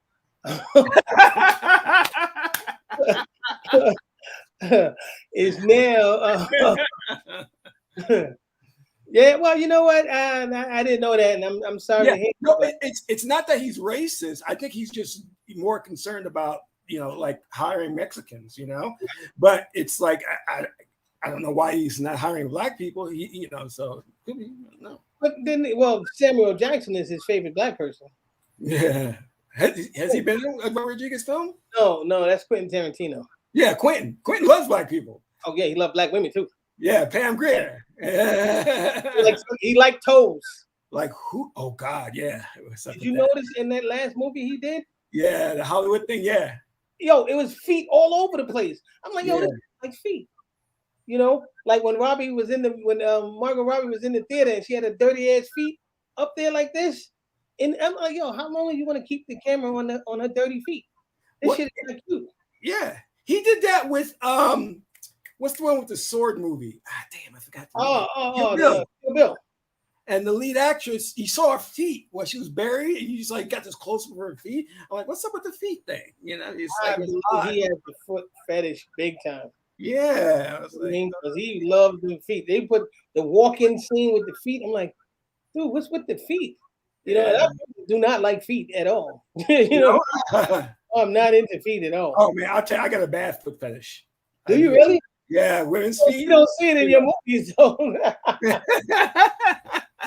I try to hide it, but I'm just like I'll look at a girl and she's walking by and she's like, if she have like tennis shoes on or something, I'll be like, boy, I wonder what those feet look like. Well, the good thing is you don't put that in your movies because I've never seen any of your feet in the movies. Yeah, no, I don't. I'm not gonna put it in there. Now, are you going to do a new movie? Yeah, I'm doing a new movie coming up for the beginning of the new year, and I'm working on securing funding and getting writing the script. I've had a little bit of writer's block. Okay. So, now, have you thought about going with? Maybe talking to other writers or other people who? Because I'm sure. Actually, yeah, I just met a girl the other day. She's a comedy writer, and I was like, man, she could really help me because this has a lot of comedy elements in this film. It has dark comedy. I said, maybe I should pair up with her. But sometimes, you think that way, but then I get egotistical. I don't want to share credit because I know she's going to ask for credit on the script. And I'm like, I don't want to share credit. Well, you know what? You might have to, brother, just so you can get it done. I know. I was like, she would really enhance the film, but, Yeah, do you know what I just had that really pissed me off? I had investors in a film I did, had to be 7 years ago. And they just emailed me and I'm just like, oh my God. We just got your story? We just got your email? What's that? I said, did they say we just got your email? No, they emailed me and it was like, where's our royalties? And I was like, that ran out a long time ago. Yeah. I'm like, didn't you read your contract? I'm like, wow. And it wasn't as if they put a lot in. It was like very, very little of these. And I'm like, all right, what do you worry about? Like it's almost nothing, Yeah. Well, what I started doing, man, what we do is we have pitch meeting days. And it's like usually on a Wednesday. And we'll meet over, they'll either come over to my place or I'll go over to their place. And we'll talk about where we at as far as what each one is doing. That's cool. And it's great because a lot of times they come up with stuff and I come up with something like, yeah. You know what I mean? That type of stuff. And we write it down and then we take it from there. So if you got writer's block, maybe you should look into doing that, and hey, get it from the beginning. Look, there's no writer's credit, you know what I mean? But if you want to, be down and get writer's credit without getting the writer's credit fee. Yeah. To do that, then that's a great thing to do. That's what see with my team, right now we all know that we're all trying to get it going, and they're smart enough to say, hey, look, this train is moving with him. You know what I mean? And that's what we're on it because when he does come in, I know he's going to be like, listen, we got this $1 million deal or $2 million deal, and you guys are getting paid, getting houses or whatever the case may be because of the work that you put in. It's that theory of when I say, the Spike Lee theory. Down when I have nothing, you'll be down when I got something. Yeah. You know what I mean? That's the one thing I'm proud of is like everybody that that I've worked with, I've always made sure they got paid for their work. Mm-hmm. And if they got, like, for example, deferred payment, I always paid them later, but they got their pay. You know what I mean? And they've always like they've always appreciated that with me. So my word is good, you know. Yeah. I've heard of just horror stories about working with other directors and never getting paid and being promised all this stuff and never coming through. So I can understand sometimes actors are a little bit nervous, like when you say deferred payment, they're like, you know, like that means I'll never see anything, you know. Right. But like you said, if they believe in you, they can see your vision, I think they will come on board, you know. Yeah. Yeah, and it's like how I've had, like in the short film, I had an actress. Her name is Amy Zeal, and she's a great actress, right? Very professional. She'll come in and she'll do her things. I hired her to do this one thing. We never used it. We shot, and she waited there. And she sat there quietly, just chilling, waiting her turn. Then when she did come up, her scene came up. We shot it. We had to get out of the location. And I still paid her, even though we didn't use any of the footage or anything. Oh, good. She said like one line, which was, "If you want to live, you better follow me." That was it. You know what I mean? But I paid her because of the fact, to me, certain actors that I work with that paid their dues, that's working me for nothing before, they are going to get paid. When you're on my team, right? What happens is this: when you're on my team, you now anything coming up, you're going to get paid for it. You know what I mean? Two, if you're casting for something and you see somebody that I have and you like them, right? You could take my word for it as they're going to give you what you need. You don't need to audition them. They're going to give you. That's great. That's great. The ones that are on my team, they don't audition. Like for the new short film and all that, the main ones that I worked with for who got the part, there's no audition. It's like, look, here's the script coming to you. Boom, boom, boom. Let me know if you want to do it. Yeah, I'm in. Boom. You know what I mean? To me, certain people who paid their dues should be paid for their work. Yeah. You know what I'm saying? Now you're saying you're waiting for a budget? Yeah, I'm trying to get financing. Yeah. So is that stopping you? The lack of not having finances stopping you from actually starting it? No. I just need to find time to sit down. I haven't written the script yet. That's the thing. You know what I mean? So no, that's not stopping me, you know. Right. I mean, I could start shooting something right away, but it's like I'm just trying to, you know, one of the things too, I have what do you call it? I had 2 scripts in mind. And now I'm debating. I'm like, well, if I do this one has cool stuff. So I'm just like, oh man, I'm confused. You know, I get like that.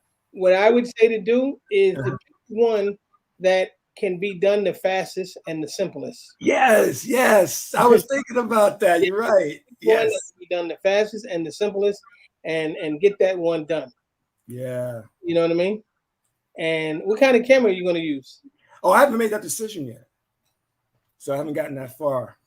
Okay. Now, are you one of those type of directors that if you work with your DP and he suggests something, are you open for his suggestion, or you're like, no? Well, this is that's a good question. You know, what I usually say is let's take a look at, because when we shot my last film, War's a Bitch, we actually took a look at footage from different cameras, and then that's when we decided what camera we would work with. So we actually called up and got reels, and we were able to just to view those reels, and then we made a decision on which way to go. So I work collaboratively with my DP. What kind of camera was it? That was the Red One he used. Okay. You know. So, and he was an Emmy award-winning director. So I'm directing DP. So he was good. He was really, really good. You know? Right. Yeah, it looked good. It looked good. You know, is it on anything? No. It's a short film. So is it a short film? Yeah, it's hard to get distribution with a short film. You know. How long is it? 20 minutes. Oh, okay. Yeah. Where'd you shoot it at? Oh, I shot it up at the military base, Fort Totten in New York.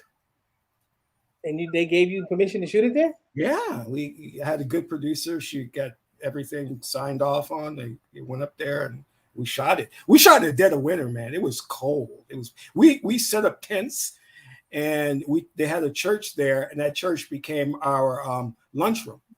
So we had wow. the crew and everybody come there. We had it catered, and we would eat lunch in the church, then go to the tents to get warm, and then shoot. Let me ask you this. What would you say if one of these young brothers that are following you right now came up to you and said, "Hey, what advice can you give me as a young filmmaker or as a new filmmaker?" What would you say? I'd say the same thing you did, was to keep making films. Just shoot something, and you'll get better every time. Don't give up. Right. Yeah. Okay. Yeah. And to add to that, I would definitely tell them, you're going to have your moments. You're going to have your blocks. You know what I mean? And you're going to have those times when you don't. Like for me, when I walk into this office, I walk past this office in time because I know once I come in here, I'm in here. You know, Mm-hmm. I don't feel like I want to go in there, but I realize that our biggest setback is ourselves. Yep, it is. Yeah. Our Yeah. biggest holdup is ourselves. If these cats go out there with that camera and just start filming, and come up with a story, do your casting. I tell you, when that book comes out, it's called "Look, Ma, I Made a Movie." It talks about casting. In my experience with casting and this, that, next thing, and it doesn't take a long time to get it done, man. No, you're right. Yeah. Well, I think to a first-time filmmaker, it may seem daunting, but we've been through it, so we understand the ups and downs. But I think sometimes these first-time filmmakers, they get nervous and they get indecisive, so they think it's a major accomplishment. That could slow them down. You know what I mean? But here's the problem too. I'll be honest with you, right?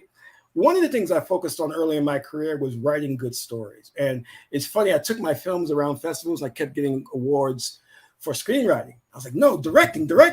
And they were like, well, your strength is screenwriting. I was like, oh, wow. That's the awards, bitch. Huh? Yeah, I got awards for screenwriting. But I was like, I want best director. Right.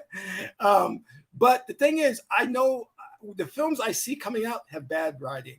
You know what I mean? It's like no original idea, no good writing. It's just and I think that we need to spend more time on that part. You know what I mean? It's like coming up with a great concept, really developing good dialogue and good characters. The characters are sort of like two-dimensional sometimes, I see.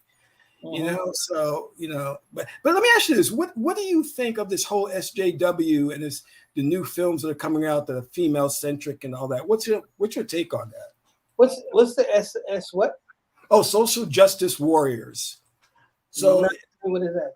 Oh yeah, so it's all about diversity. Putting women in the forefront, putting minorities in the forefront, and being politically correct. So, like for example, like Terminator, they had the female Terminator. Ghostbusters, the female Ghostbusters. So Hollywood is on that trend now. So I was just wondering what you thought about that. Well, let me ask you this: how well did those movies do? They bombed. So I like women, strong characters. You know what I mean? Like Coffee. Remember Claire Jones and all? I like strong women like that. You know what I'm saying? Yeah. In the lead characters and stuff like that. I don't have a problem with that. No, I'm cool with it. But again, like you said, he said they were horrible. Exactly. But it's like you said, they did bad because they're not original. You know what I mean? So you're coming somewhere that is not original. Yeah. You know what I mean? You're taking what was successful and you're putting something in it. It's like how would people accept James Bond being gay? Yeah. You know what I mean? And it's like you can't put everything in it and think, oh well, the society is going to accept it as this and it's going to accept it as that. Yeah. Movie has to be good, not forced. Exactly. So you can't put everybody in that character and think, oh, the world's going to accept it. Yeah. It's not. It's like you said, we have to come up with, good characters and good stories. Yeah. You know what I heard? The next thing they're going to mess up is the new Indiana Jones movie is coming out next year. And Indiana Jones, Harrison Ford is going to be replaced by a woman. Yeah, that's exciting. Yeah, and they're saying, well, who wants to see Indiana Jones without Harrison Ford? You know what I mean? It's like, You know why? I believe that because the ones that are now calling the shots are the tight suits. Yeah. You know what I mean? The tight suits are the ones who are exactly great story over an agenda. Yeah. Oh yeah. You know what I mean? But the tight suits are the ones who are calling the shots now. Yeah. You know, so as long as you got the tight suits calling the shot, they can put in and do whatever they want to do. You know, and some people will buy it, some people will accept it, and others will be like, "Nah, I'm good." You know, I just hope they learn fast because it's consistently all those films are bombing. You know what I mean? Which they should because they're yeah. The two films that you said, I've never seen them. Oh, don't! They're horrible. They're I've never seen the Leslie Jones. Oh God, yeah. I know you didn't. Did you but you liked what's that one called? Coming to America Part 2. I liked it to a point where I thought it could have been better, and they could have went somewhere totally great with the story. You know what I mean? But that was just, to me, that was a money move. That was, let's just put it out. People are stuck at home. They're gonna see it anyway because it's Eddie Murphy. Let's just put it out there and let's make this couple of million. Yeah. You know what I mean? Because again, a weak story. I thought it was so weak. I was like, oh my God, what is this? Yeah, it was very bad. I don't know if anybody else seen anybody out there else seen this movie with Coming to America. Yeah, has anybody seen Coming to America Part 2? To me, what really I almost wanted to turn it off when I saw Salt and Pepper come out. I'm like, what, they fly to Africa? What is Salt and Pepper doing in this movie? Oh yeah, it was in the beginning. Yeah, they're in the movie. I thought Wesley Snipes was he could have been. I thought with him and his daughter was going to be so much more. Yeah, that would be great. Yeah, you know, but from what I hear is they cut out a lot of the good stuff. You know what I mean? Those storylines behind where he was shooting up Eddie Murphy's photo, you know, his post, his picture, and they were doing some devious stuff, but they wanted to keep it politically correct and friendly. Oh, you know what I mean? But it was terrible. And this one here, now let me know if you guys all agree with this. Randy Watson at the end of the movie. That was not Randy Watson. That was Rasputia playing Randy Watson. Really? If you watch it, if you look at the first one, right? Did you know I was in Coming to America? No. Yeah. Are you joking? No, I'm serious. Really? Yeah. If you watch it where he comes out and Randy Watson finished singing, he says, "Sexual chocolate." Chocolate. Look at this side of the screen, right here, and you'll see me. I got hair though. I got a little Jerry curl. Yeah, that's Jerry curl. Yep. But when I watched it, right, and he was singing, he wasn't singing like Randy Watson, right? If you watch the first one, Randy Watson was smooth. He was cool, you know. That shit, right? Yeah. But then when you watch part 2, he's like, "What you want? Be like, got it." That's Rasputia. Oh. Okay. I didn't notice that. Okay, I'll check. I'll you know, if I see it again, I'll check that out. I didn't notice that. And the thing is, no one said to him, "Eddie, that's Rasputia. That's the other you got to come back to Randy." Yeah, watch the first one again, Eddie. Dude, that's the one thing that pissed me off about that movie. I was like, wow. And the fact that they kept saying your bastard son. I was like, okay, we get it. We get it. But that's the thing.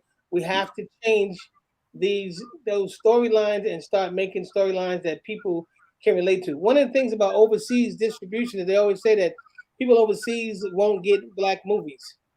Okay, we get it.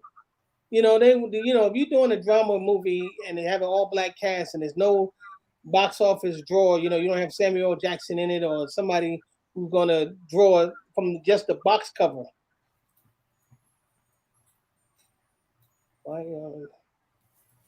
If that question right there would be extreme, you know what I mean? Because it is hard for us to get together as a group. Our people has had the hardest time coming together and as one. You know what I mean? Other people, other nationalities always help each other out. You know, like I'll give an example. I used to manage apartments years ago when I first moved to California. And in the apartment would be all kinds of different Hispanic families. And they would come in, right? That family would move into the apartment. Everybody worked, everybody paid, and then they bought a house. Mm-hmm. And it kept going because every time, you have to do a property checks, you go knock on the door. And I'm like, yeah, speak to Jesus. Jesus? Oh, yeah, no, he went to work. He went to work. You know what I mean? Got it. So you would see every couple of months, I would see these different people coming in there. But the fact of the matter is, they all came in and worked and grew and built. Going, bought a house, bought the fancy car, the trucks, Okay. Yeah. moved on, So we as Black people can't do that. You know what I mean? It'd be very hard for us to take in another family member who's gonna come up. Like, yo, how much you making over there, man? You can't over here, bro. We can't pay the cable bill, the electric bill, nothing. Yeah. You know what I'm saying? So it's the same thing with filmmakers collaborating with other filmmakers. Is that I find the hard part would be, one, being able to just say, hey, go ahead, let's see what you got. Let's collaborate. Yeah. Let's collaborate. Let's do this. Like, okay, this is what we're trying to get started, is working with other filmmakers on their ideas and having the stuff that they need. You know what I'm saying? For instance, if I have a Black Magic camera and somebody that I'm working with is like, hey man, can you, I need a shot, I need a scene, or this, that, and the next thing. If I'm available, yeah, I'll be there. You know what I mean? But it has to be reciprocated. If I need somebody to just, hold my boom mic or whatever, it needs to be reciprocated. That's why if we can build this studio out here, we can get to the point where we can collaborate. But it's the thing where we have to actually have the train moving. People have to actually see that we're actually doing something. Yeah. You know what I'm saying? Once they see that we're actually doing something, they're like, they making movies over there. And I'm sure that everybody want to jump on board.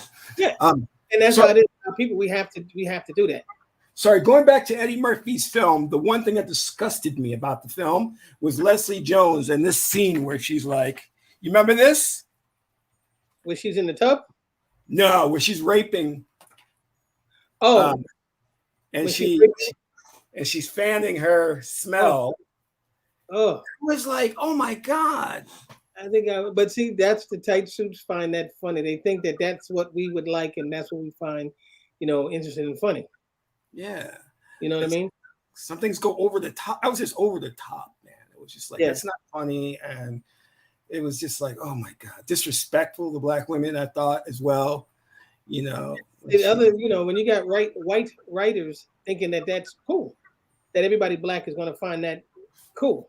You know what I'm saying? Yeah, and it's not cool at all, and it was not. I totally forgot it because I blocked that shit out of my head. You know what I mean? So I didn't remember that happening. I think I remember seeing her lay down, and I think I remember seeing that, but I was like, no, I'm good. Yeah. It's the scene where she rapes Eddie Murphy. It's rape. Yeah. You know what I mean? I'm like, jeez, and I hate that. That story was fucked. That story was so weird, bro. And I hate films that do that rewrite the first movie. Like that never really happened in the first movie, where Akeem gets raped. Yeah. No, but that's the politics of it right now. That's where we at right now. They shoehorned that in there, and then you're like, oh, come on, guys. You can do better than that. Right. Yeah, and that's twisted and this, that, and the next thing. You know what I'm saying? Yeah. That's kind of like, not to get off the subject there, Leslie Jones, I would like to not have that memory in my head tonight, but I would like to get back to my man Ross here, who said, let's get together and let's make it happen. I think as a collective group, we should definitely make it happen. As far as like getting with other people who understands, hey, you're a writer, director, and you're in a box right now where you're okay, what should I do with it? Get with somebody I think it's talking about Leslie Jones. I totally agree, man. They need, but Hollywood likes to regurgitate what was successful and think they can redo it again. You know, and they may make 25 million off of it, but you know, it's not original. Yeah, yeah. You know what I mean? We have to become a force in the industry to where we are putting out movies. You know what I'm saying? And you know what? It's not like it hasn't been done. Let me tell you something. Sorry to interrupt you, but Robert Townsend and even Richard Pryor tried to start a studio. You know what I mean? So it can be done, you know. What's his name has one? The guy, what's his name? Tyler Perry? No. The dude who he played WKRP. He was the black DJ. Oh, yeah. What's his name? He has a studio? Yeah, and his wife was the new mother in Fresh Prince of Bel-Air. Oh, I know who you're talking about. Yeah, I met her. I forgot their names. They do have a studio. You're right. You're right. They do have a studio. Maxwell, something like that. But I've heard there's a couple of people out here, brothers, that have one. I'm going to try to find this one guy that I heard that had one out here. I don't know if he still does. Oh, what? Ross is correcting you.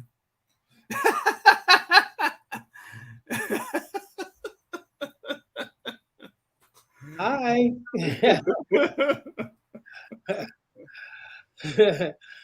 How you doing? Thank you for correcting me and letting me know that I won't make that.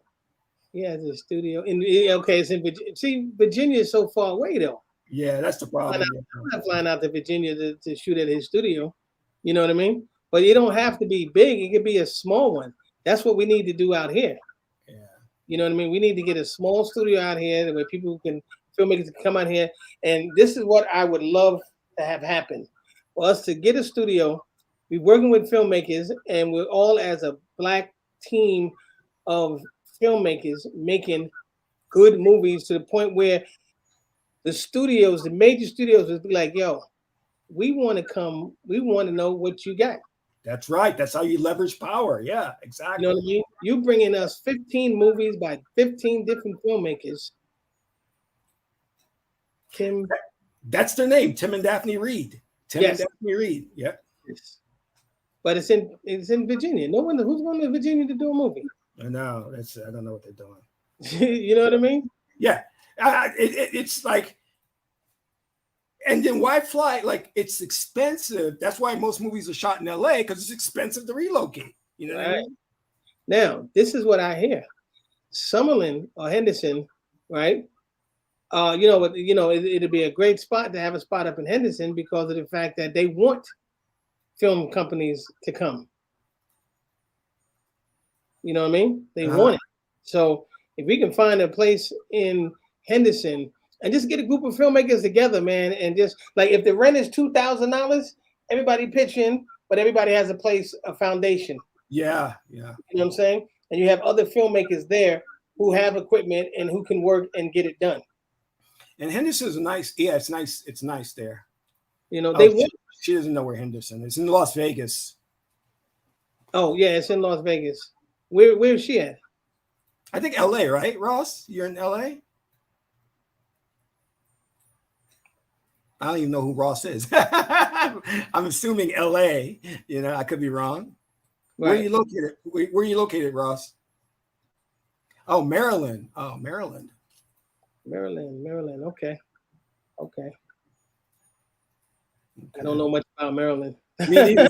Okay, Maryland. Ross, are you a filmmaker, a film writer?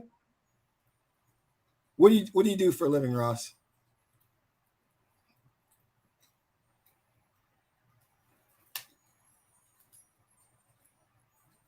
Oh, that was you that just tried to call me. Oh, I know Ross. Okay, I'm sorry. We were supposed to have a phone call, but I ran over talking to Kevin. Oh, yeah. Huh? We ran over. Hold on. Now, y'all done been talking long enough. I need to come in here now. Shoot. Oh, Ross, we got to talk. Yeah. Oh, they shot the wire. Oh. Okay. That's cool. But yeah, I met Daphne Reed, and she was telling me about her studio, and I was like, oh, that sounds great. I didn't know where it was. Bubba. Who's Bubba? Yeah, that was true. I didn't like that either. How he kept going to his mom and like, "Oh, there's a woman in my room. What should I do?" Like, who was? Oh, the kid, the prince. Oh, was that him? That's his name, Bubba? Really? Bubba. No, he liked Bubba. Oh, that was Arsenio's character, I think, maybe. Yeah, I don't And remember that but character. how Lavelle went to his mom to make decisions. Yeah, That was remember Prince. yeah. No, Prince was Lavelle. Oh, the voodoo priest, the I wise was, man that's priest. so funny. I was thinking about that today. I was like, my man kept saying, and I was so funny that I was thinking about coming to America too today. And I was like, I liked it. I just didn't like how he kept saying the bastard child, but he was funny. It was like a joke that I know they was trying to. I think knowing Eddie and them, it was something that when they were talking about it, it was something that just kept coming up, and they just kept saying it, and it was funny to them at that time, and they carried it over. Oh, okay. You know what I mean? Oh, okay. She's a screenwriter. Well, see, there you go. Yeah, I didn't know, Ross. I didn't know you write scripts. I knew you were in the film, but So yeah. maybe if she's willing to work with you without getting the pay for the writer's credit, but getting maybe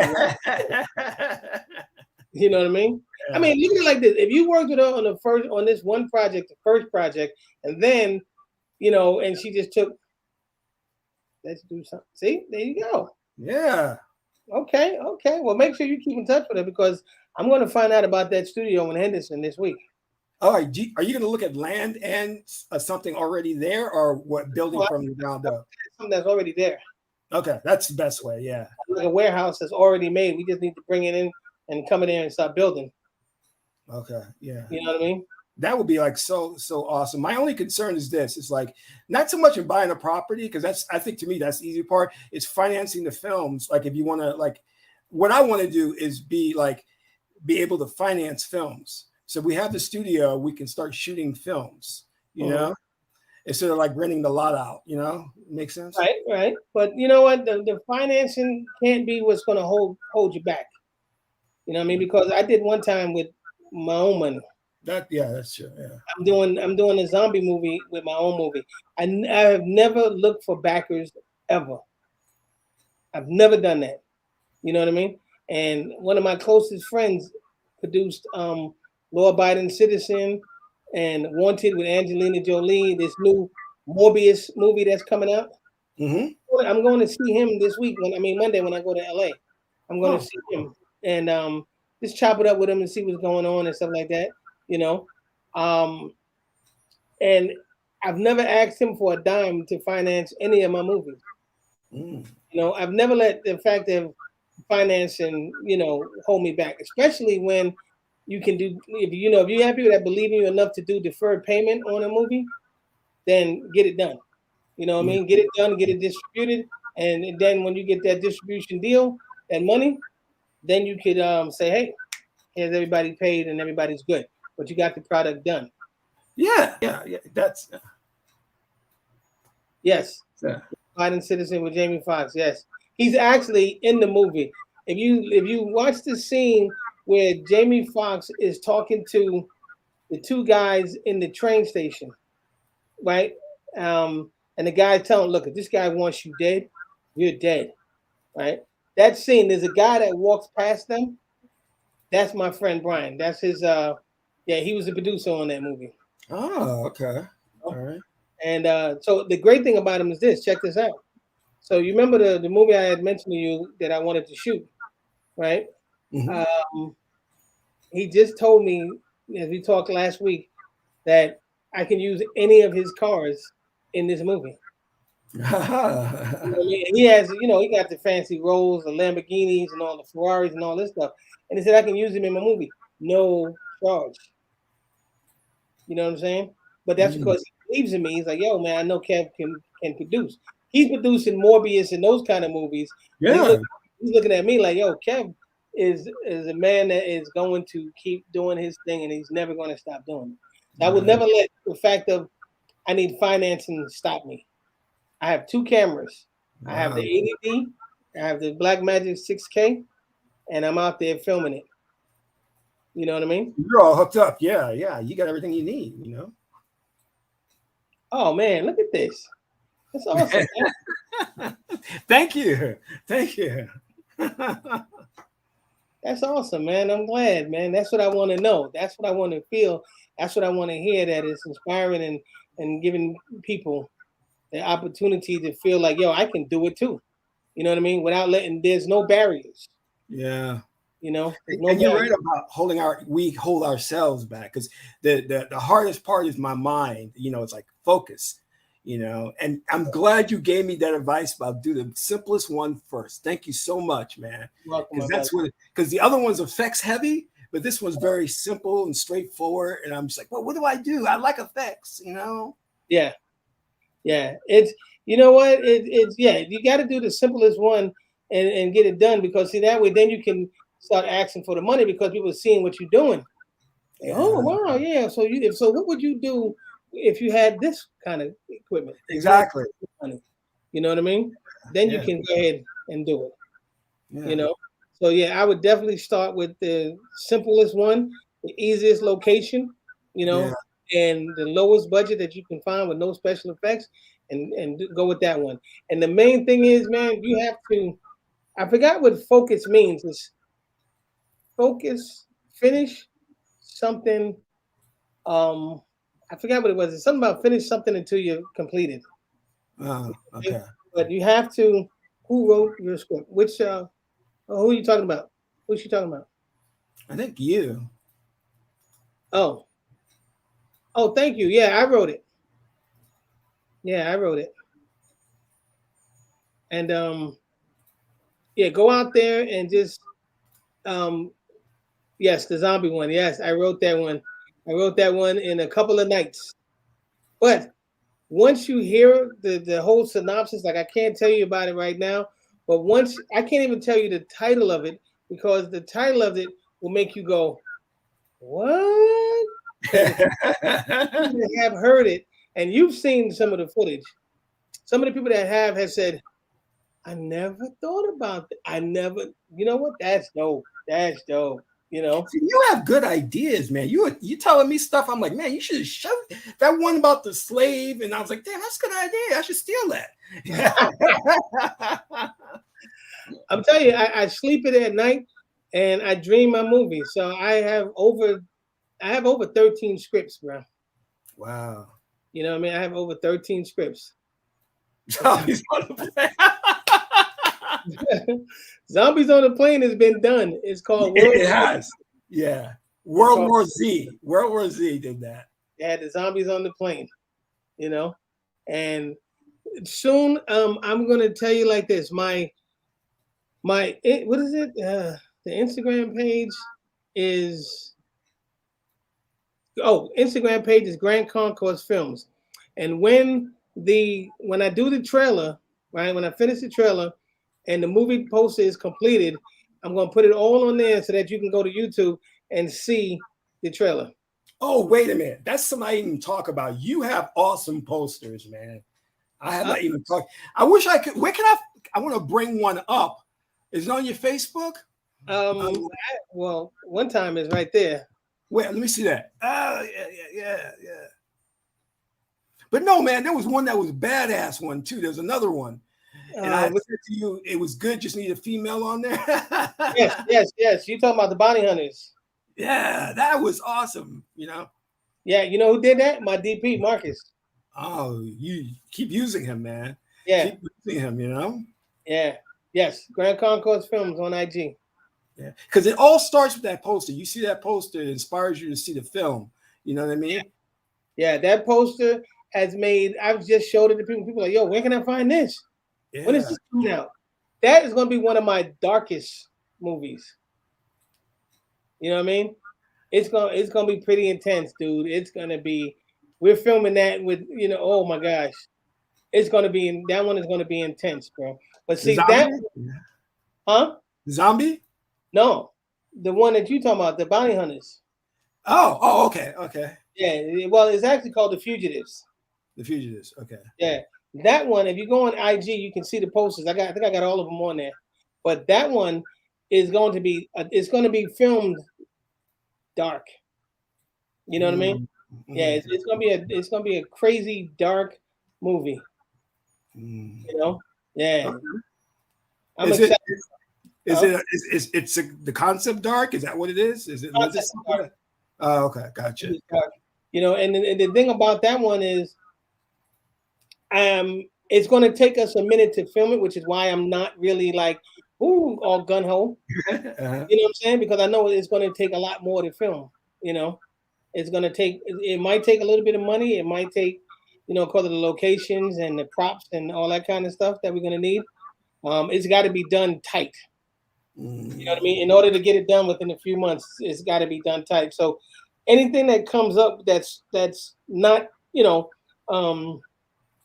so intricate, I'll consider shooting in the meantime.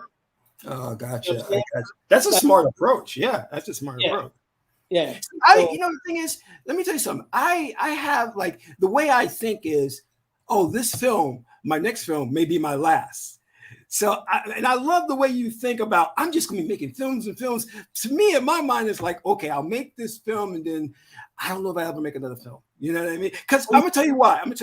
It's so exhausting. It's so like you're putting everything into it. And once the film is done, it's like, you collapse, and then there's marketing, and he's like, oh, more work. So I'm like, I don't know if I'll do another one, you know. Well, you know what that means? What comes in is what somebody told me. I had a guy who told me he watched one time 9 times within a few months. I'm like, you watched it one time 9 times? He said, yeah. I was like, I haven't even watched one time 9 times. You know? And he said, and there was another guy who I met was a filmmaker. Film it in Henderson, especially since they want to. Yes, 100%. That is what I've been.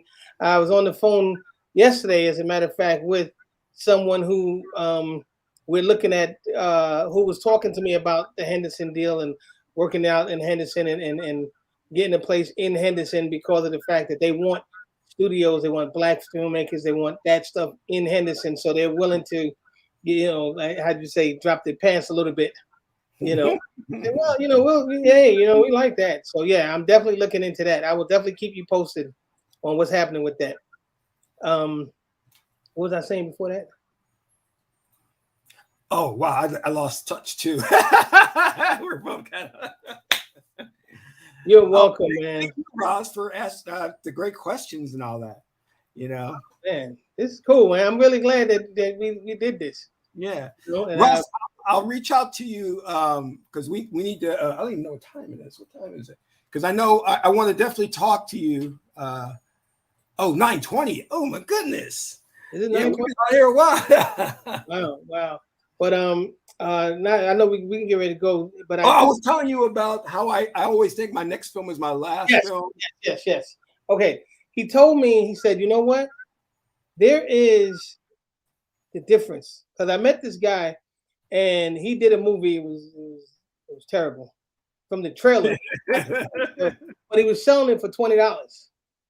Oh. So they came with music, right? Mm-hmm. So I told him, I said, look, man, let's just trade movies. You know, I'll give you mine, you give me yours, right? He was like, no, man, you know, because mine come with music. And I was like, oh, okay, well, all right, well, no, I ain't giving you my movie and giving you money for yours. You crazy as hell, right? So I talked to my man who watched my movie 9 times, and he said to me, and keep this in mind, all right? When you start feeling like you're not going to do another movie, there is a difference between the two. He said, you are a filmmaker. That guy is a guy who made a film, who may never make another film. Just made a film. You follow me? Yeah. So when that thought comes to you and you're like, man, I ain't never know the difference between, are you a filmmaker or are you just a guy who made a film? Yeah. You know, see, I know that's why I keep regurgitating and making movies, because of the fact that I'm a filmmaker. Yeah. This is all I want to do is make films. Yeah. And then there's a guy who I just want to make a movie of a story that I have in mind and put it out there, and I'm done. I don't want to do anything else. Yeah. You know what I'm saying? So there is a difference between the two. Yeah. So It's like they say, like a writer writes. You're always writing. You know what I mean? So yeah, that's that. Yeah, you're absolutely right. You're absolutely right. But thank you for joining me today for this interview. I think it was awesome. Yeah, man. I know you've been wanting, trying to get me for a minute, and I wasn't. I did, like I said, I'm just not inclined with all of this gadgets and all that kind of stuff. You know what I mean? And you was like, "Come on, man, we late, bro." I'm like, "Hey, man, you know what I noticed? I noticed my typing went a little differently. Like I was like, you was like, "Come on, man, we late." And I was like, "Man, I am not used to go to Chrome," and you know what I mean. When at first I was like, "Yeah, man, I'm trying to, I'm here, I'm ready. Let me just get on Chrome." And they say, "Man, we late, man. Come on." I was like, "Hold up, man. Hey, see something else." Thank you, Ross. Yeah. Yeah, thank you, Ross. And we're gonna have more. And you guys, you're welcome to come to the networking dinner this Saturday. So everyone, if you get an opportunity, if you're in the Vegas area, come to the networking dinner. And wait, before we go, tell us where we can get your films and the whole deal. You have a website? Tell us everything. Okay, so One Time is being distributed and it's coming on Fandango, Vudu, I think Tubi, all these other formats in November. They said if it doesn't come out in November, it's going to be coming out in May. Right? Also, next month, I'm going to personally have some copies that I'll be, if you want to grab a copy, you can hit me up on Instagram and let me know, that you want a copy. And when I get them in, I will let you know that I have them, and I'll be autographing them, signing them, and sending them out to people. The zombie movie is the same thing. Before it goes to the distributor, I'll have copies of it first. And I think they want to try to ban it, man. That's how bad it is. Yeah. They're gonna be like, "Yo, we gotta ban this movie, man." Wow. But yeah, it's that controversial. But so that one, you'll be able to get it from me, or when a distributor gets it, and they'll put it out whenever they decide to put it out and stuff like that. But you can reach me on Instagram, Grand Concourse Films. That's probably the best way to get me because, like I said, Facebook. As soon as somebody else, a brother, come up with Facebook something, bro book or something, I'm out. I'm leaving Facebook quick. Were you in Facebook jail for a while? They always put me in. I was in Facebook jail. All I said was, "Wow, men are crazy. Boom, you violated our community." You got it, Ross. I will definitely send you an autographed copy. As soon as it comes out, you got it. All right. You know what? We can't leave without talking about your beauties of the day. That has taken off like I did not know. I've heard from people, yes, Facebook is very annoying. Oh my gosh. All I said was I was just talking to somebody about something, and my response to her comment was, I just said, "Yeah, men are crazy." And they said, "You violated our community, so-and-so. So you have 48 hours that you can't comment or anything." I'm like, what I say? All I said was men are crazy. And they were like, "Yeah, no." I'm like, damn. Yeah, they strict now. It's ridiculous, man. So, okay, so my beauty of the day. What do you want to know? Tell the audience, what is that like? Okay, so on my Facebook page, I, as a photographer, I've photographed some of the most beautiful women, and I started posting. Every now and then, I'll post in my storyline, Bowfinger's beauty of the day, and that thing has taken off to the point where I have people that I do not talk to on Facebook are commenting, or liking it, or checking in. And I'm like, whoa, I haven't talked to you. Whoa, I didn't even know you were still on Facebook. And I'm like, wow, everybody. And then I have a partner in right. I love that. Facebook inmate number 1, 2. Like, for real. That is funny. That is a good one. Right now I'm on Facebook probation, But yeah. So some of the girls I know, some of them I photographed, some of them I don't know. You know, and I've had people from that's in Thailand say, "Hey, man, you need to do like an anniversary issue." You know, and just one day post all of the girls and so on. So I'm like, oh my gosh, man, that's crazy. I can't do that one. But I got it from it came from the original was from Jet Magazine. Mm. You know, because I used to get Jet Magazine and I would go right to I had two sections I would go to. I would go to the photo of the week, right? And I would see who's in the photo of the week, and then I would go to the girl of the week, and then I would go to the end and see what music is where it's charted at. You know what I mean? And that was it. So when I started doing Bowfinger's Beauty of the Day, it just people. I mean, 200 people. I'm like, whoa, I don't even people that I have not even talked to in years are checking in. You know? There was one girl you posted. She was kind of thick, and I was like, I got to be alone with this photo. She actually is the actual like if I was to do something, man, got Jensen in charge. Exactly. If I was to do a like who had the most votes, it would be her. Yeah. You know what I mean? And she was one of the thickest women that I've posted, and she got most of the votes, over 200 votes. I think I downloaded her. I kept that one. Yeah, I would like to work with her in the movie because I've seen her work, and she's phenomenal.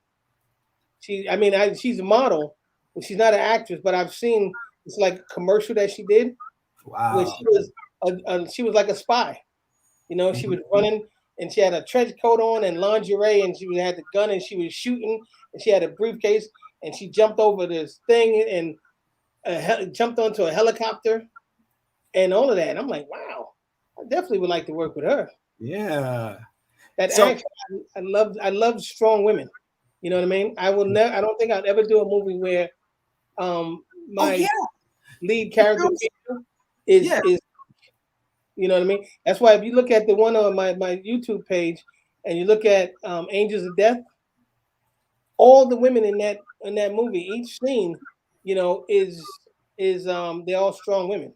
Yeah, I noticed that. Yeah. That storyline was basically all the females, well, were assassins. And the one leader was her husband got promoted to detective. And his job was finding out who's doing all the killing. And it turns out that it's his wife and her girlfriends. Yeah. Oh wow. Yeah. So, but that movie will never see the light of day, only on Facebook, only on YouTube, because it got corrupted in the middle of filming it. Yeah, man. I was devastated. I was in New York and I was finishing it, and I was adding music to it, and something came on the screen. I was so frustrated. I don't know. I just hit enter, and all I heard was. Oh And wow. I didn't learn to save your footage. You know. Okay. Yeah, I didn't know to save your footage, so that was the only copy that I had, and I had made one disc, which was 45 minutes long. So I put all of those things as a series on YouTube for people to see. Oh, okay. Gotcha. Firearm instructor. Ross, See? you gotta teach me, Ross. There you go. Because see, one of the things that I've learned about, you know, when you watch on set, and you know, it's always good to have an actual licensed firearm instructor on there for safety reasons. Yeah. You know what You I don't mean? end up like a Brandon Lee. Oh my God. Exactly. Like when we did the zombie movie, there's a gun scene in there, but we used the real gun. But no one was on the set, but just me, the lead actor, and the DP. So once we set up the shot, right, we had the camera set up and everything. We all went back to the behind the car. You know what I mean? So when he leaned out the car and shot, no one was there. Use blanks? No. Oh, use real bullets? Yeah. Okay. Oh yeah, when you see it and you see the gunshot, those are real. Oh, okay. But we was in the mountains. Oh, okay. Yeah, we purposely went to the mountains to shoot at a shooting range in the mountains. Okay. I use CGI for mine. Yeah, no, these are real because you can see the bullets. You can see the cartridge. Yeah. the cartridge and all that shit flying out of the air and stuff. Yeah, but if you wanted to see Ross, if you wanted to see some of it on my YouTube page, D Film Guy 1 is the letter D FILMGUY and the number 1, no space. You can see the clips from my movie called Angels of Death. You know, and all the women in there were assassins, and they were all bad. Yeah, you know? hot. Yeah. Right. That's one thing you're gonna know about when you watching one of my movies. You're gonna be like, you know what? Yeah, some of the baddest women in his movies. Yeah, yeah. And I don't even realize it until people tell me about it. You know what I mean? Like, man, woo. Because even in the trailer, for one time, the one chick that pulls the gun out and puts it in the guy's face. Yeah, yes, Angels of Death. But you'd have to go to my page and see it. I don't think you'll see it under Angels of Death. You have to go to my D Film Guy page and then scroll down and you'll see it. Mm. You know? But yeah, we use the live rounds on that one, bro. Oh wow. All right. So what was it? I still have to take lessons because I want to get certified here in Vegas. So yeah. You know. I might redo it, man. You never know. What's that? I might redo it. Oh. You know what I mean? Angels of Death. If you got good, like the people like what they saw so far, is it? You know, I haven't checked to see if I got comments on it, but I don't know. Okay. I don't know, but I mean, I think the concept was great. Yeah, it did. Because what I saw, I liked a lot. Yeah. You know, because I went through it and saw a couple of episodes. Was it? You know what? Huh? Yeah, there's a couple of episodes up there. Yeah, because I liked it. I would honestly, if I was to do it again, I would probably let someone else direct it. I just want to be there to watch to make sure they captured it right. Gotcha. You know what I'm saying? I would love to give another opportunity to another filmmaker to go out there and do it, and I'm just standing in the background watching and helping them to make sure that they capture it right. Yeah, like an executive producer or something like that. Yeah, you know, that's the next venue. Yeah, where I might go to is executive producer because, like in the zombie movie, I'm not really in it that much. You know, I pulled myself out of it so I could be more behind the camera and focus more on, because when you're doing too much, you know, you can't really give anything 100%. That's right. Yeah. You know, so what I did was I wrote my. What was that? My light just came back on. I was like, you're being abducted by aliens, man. Right. It was off for a second, and then it just came right back on. Filmmaker abducted by aliens. Yeah. But yeah, it's I would like to have somebody else do it. You know, because you know what my biggest, how large is the film crew? You're looking at them. This is as large as the film crew gets. Large and in charge. Yeah, that's the one unique thing about him is like he can do it all. That's what we were talking about before, like Robert Rodriguez. He's kind of like, you know, that's an inspiration and everything. So yeah, I do it all. But I'm trying now to branch out and my crew, which is the guys, when you watch one time, those guys are learning as far as like filmmaking, angles, lighting, storyboarding, all of that stuff. So that way we know, you know, what we're doing, and each one could do a particular job without us having to go outside the crew and get other people to do it, you know. And I realized from talking to another friend of mine he is in Thailand. What's wrong with you, Light?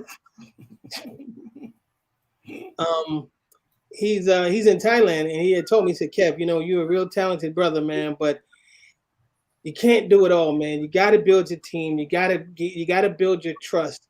Right now, I have not built my trust into the only one I could really let behind me, you know, go behind me is Marcus Aurelius, and have him, you know, because I know I can trust him, you know, to capture what I have in my head on film. You know? But I haven't been able to really trust a lot of other people, but I've given other filmmakers the opportunity to get behind the camera and see what they can do. And if they can do it, great. If they can't do it, It's no problem. You just got to learn. I've gotten burned by trusting certain people who said they could do certain things, and you get on the set and they find they can't really do it. You know what I mean? And they can't really do it. And then if you sitting there expecting, when you get the dailies and you look at it, you're like, oh, what is this? You didn't capture it. You didn't get the, oh. Yeah. You know what I mean? Like you were asking me if I have any behind the scenes footage of War is a Bitch. I gave I hired this woman. I gave her the camera. I said, shoot behind the scenes stuff. She shot just nothing. And it turns out she didn't know what that meant, behind the scenes footage. And I was so mad. I was like, don't you understand this industry at all? Why are you like, and she was like, advertised herself as photographer, filmmaker. I was like, you don't know what behind the scenes footage is? Right. I was like, so I ended up getting nothing for behind the scenes stuff.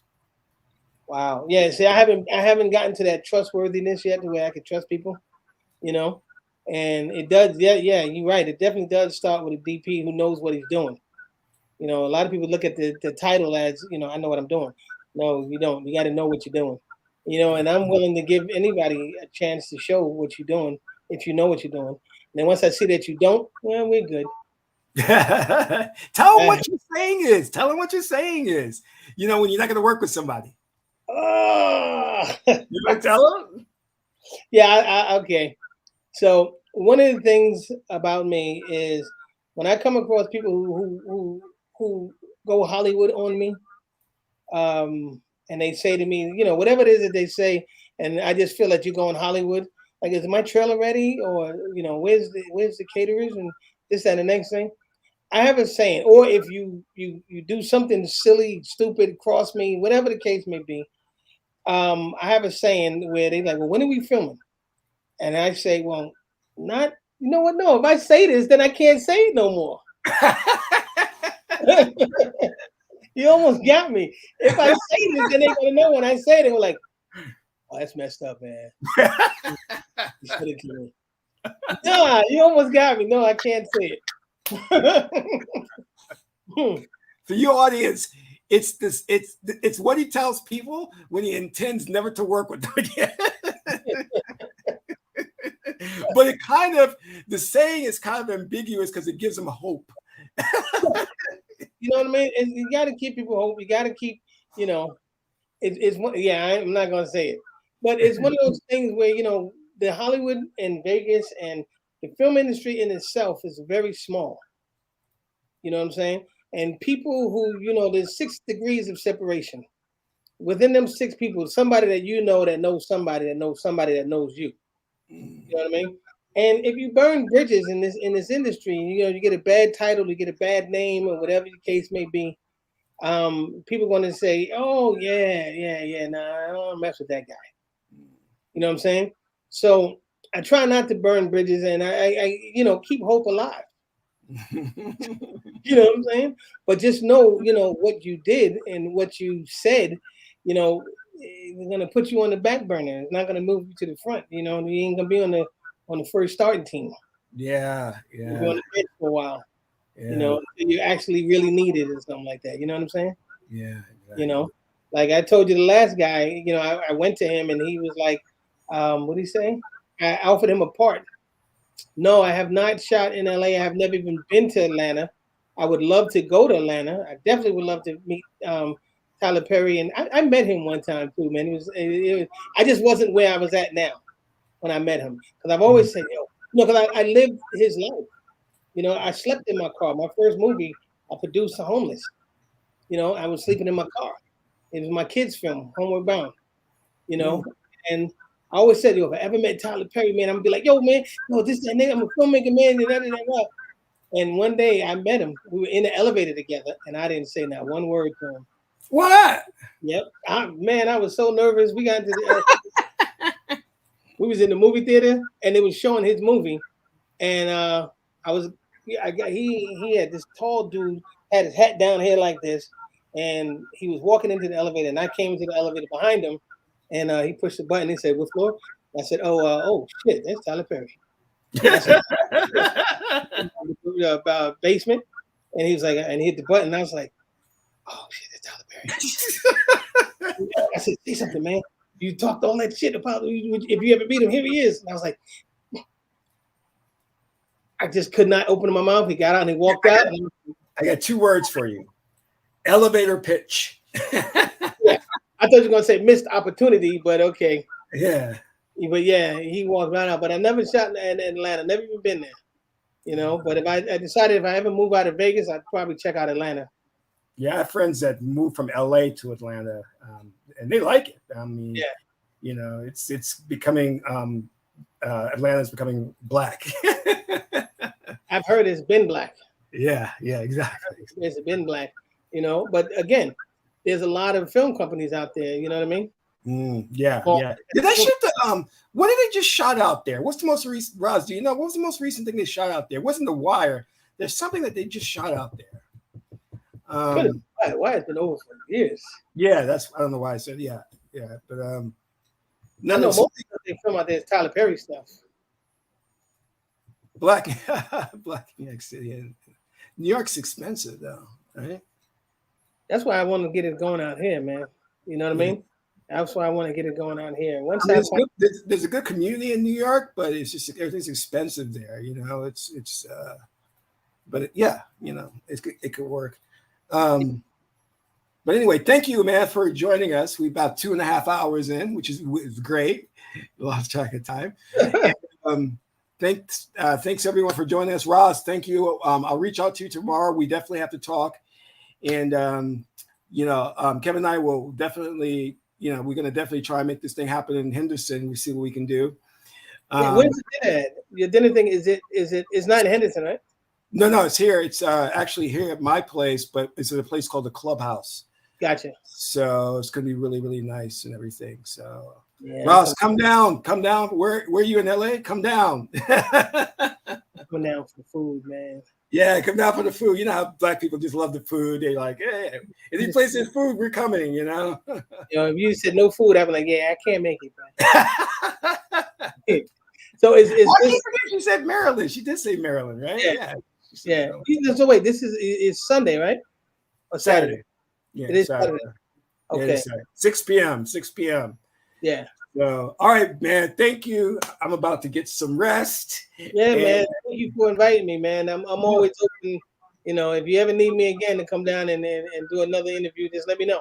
Yeah. We want to see next time. We'll have your more clips, and your posters and stuff. I want them to see that those posters are awesome. So yeah. Well, I mean, I can show you real quick. Yeah, show us. Yeah. Sure. All right, hold on. Here we go.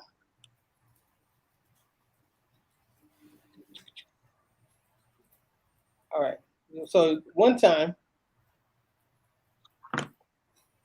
this is the one-time poster.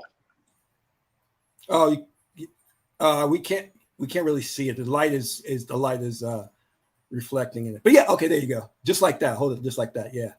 Nice. All right, that's one time. Then you didn't see anything on this one.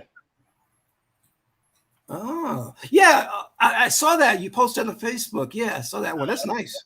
That looks like, it looks like a Netflix film. Yeah. Okay. It's about these guys that take over a radio station. And the one you talking about is this one. Yeah. Nice. There it is. Yeah, nice. I like that one because you're in the center. It looks really professional. Yeah, that's good. Yeah. Marcus did that. That's my son up there. Yeah. Right Cool. there. And this is my film team.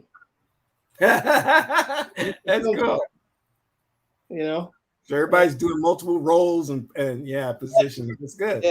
Cool. And the zombie one, I can't show you that one because, like I said, if I give anything away on that, so you can't talk about the title, right? Huh? You can't talk about the title, right? Not even the title. I would love to, you know what I mean? But I'm gonna see if I can find a scene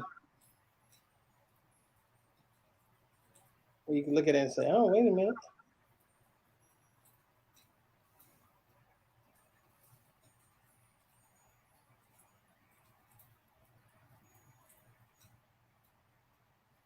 Oh, yeah. Yeah.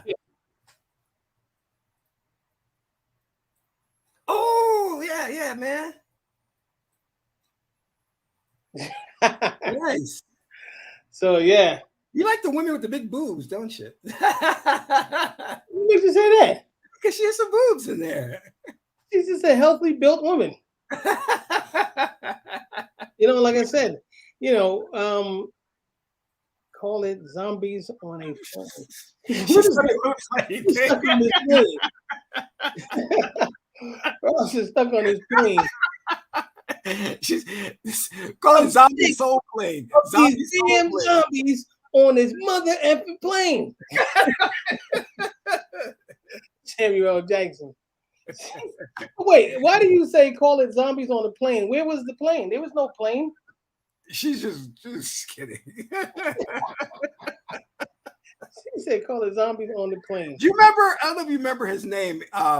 Oh wow, what's that B movie filmmaker? I forgot his name. Roger Corman.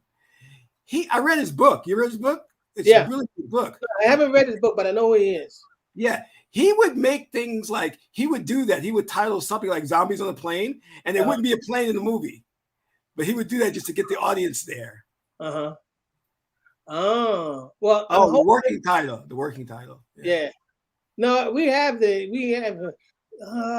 if I give the second thing, any name I give it, you're gonna go, oh shit.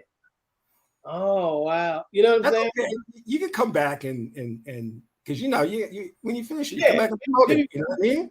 Yeah, maybe once I get the trailer done and the post is completed, you know, you could have me back and we can talk about it. Yeah. But Roger Corman used to do that. Yeah, he'd be like he would make trailers with explosions that weren't in the film. Nice. To get people in the theater. Yeah. What I was doing music that's not in the movie. I've seen that before. Yeah. I did the music that's not in the movie because it'll attract people's attention. Yeah. You know what I mean? And if it's on YouTube and it attracts people's attention, they're gonna want to watch it. But when the movie comes out, you're not gonna hear that song because that person will sue you. See, I notice stuff like that. I'd be like, because they even do that with some Hollywood films. Like they'll have clips that are not in the that they took out of the movie, but put it in the trailer. And I get so mad. I'm like, I like that clip, you know. So yeah. You know who does that? What's his name? M. Night Shyamalan is known for that. Oh, really? Yeah, the best clips, the best stuff from the movie is in the trailer. But it's that's right. I hate that guy. Yeah. Because you see the trailer and you'll think the film's going to be like, oh, this is going to be great. And you go, oh, this is like nothing. You know? Yeah. And that's why if you notice in his new movie, Old, he's not even, his name is not anywhere near it. I heard they're doing that now. Yeah. Because they didn't put his name on it because people like, oh, I'm like, no, we ain't going to go see it. Yeah. But he put all the money into it. Yeah. You know what I mean? He's at that point where he can put all the money into it and stuff. So yeah, but he didn't put his name on it. I didn't realize it until I'm watching it. I'm like, wait a minute. Finally, it said directed M. Night Shyamalan. I'm like, he turned out to be a one-trick pony. You know what I mean? That's what the problem was, right? With him. Yeah, everybody likes the first film. Yeah, that was like what was the first film? I forgot the name of it. It's been a while ago. I See Dead People. I See Dead People. Yeah, that should be the name, right? I See Dead People. Sixth Sense. The Sixth Sense. Yes. Yeah, that was great. Yeah, it was. It was like awesome, man. I was like a lot of tricks and things that you didn't know. You know what I mean? Yeah, it's like, but after that, it was just like he blew his load, and that was it. It's like every film after that was like no story, no real characters, but a surprise at the end. And you're like, all right, you can't keep doing this. You know. Well, he lost me when he did Broken. I was like, what is this shit? Broken. Unbreakable. I think that wasn't that bad. He lost me when he did the Mermaid film. He did a Mermaid film. You know that? But didn't it get a whole bunch of awards or something? Something of the Deep. I don't think it did. It was awful. I was like, I'm not seeing another film. I was like, forget that. Yeah, that's why they didn't put his name in. A lot of people were like, yo, they're not messing with M. Night Shyamalan. Yeah, there's actually, I think it's a documentary or a book that talks about where he went wrong. You know what I mean? They talk about it. So and his reputation in Hollywood now. They really go deep into that. So yeah. But anyway, I want to bring you back. We'll talk some more, man. This has been awesome. Yeah, man. Thank you, man. Thank you. Now, what does this go somewhere? Oh, this is on YouTube. I'll send you a link. Because I know it was live. We live, right? Yeah, we live, man. That is actually one of the films that got me to hate him. I didn't like The Village. I thought it was stupid, you know. Yeah, and that's where he started going. He was just putting out, just to be putting out, no meat behind it, and no research, no studying, no thinking. Just get money and I can put it out. Yeah. So we'll have Kevin. We'll have you and your co-host Roz back. Thank you, Roz, for being there. Yeah. And everybody else that commented and was inspired by this. I'm inspired by you. Yeah. You know what I mean? And that means a lot to me to know that I'm out there and able to inspire somebody, anybody, to just get out there and live your dream, do your dream, and don't let no one stop you from doing it. Yeah. You know? Yeah, there may be some dark times. I remember Ed Wood. They interviewed his girlfriend or wife, and she says, you know, there were some times we had no money for rent. It was some dark times, but throughout it all, his passion, he stayed with it. And even though the films were bad, he made his films. Right. And a lot of them are now classics. Yeah, hey, imagine that. Even though he's dead, but still. I know. But yeah, I get it, and I've been there too, man. It's in the book, bro. When you read that book, it's called "Look, Mom, I Made a Movie." Yeah. You know, right, you read it, you're like, wow, that's crazy, man. And then, because a lot of people didn't even know. Yeah. I'm sitting here getting out of the fancy rides and everything, knowing damn well I ain't got nothing to eat in the fridge. But you're living the dream. You're living your dream. You know what I mean? Nothing else, man. There's nothing else, bro. Yeah. All right, take it easy, man. Thank you, man. Appreciate you. Thanks. Okay. So I want to thank you all for joining us. And yeah, actually, Ross, I enjoyed Plan 9. Even though it was, I guess, bad, but I enjoyed watching it. So, Ross, let's catch up tomorrow.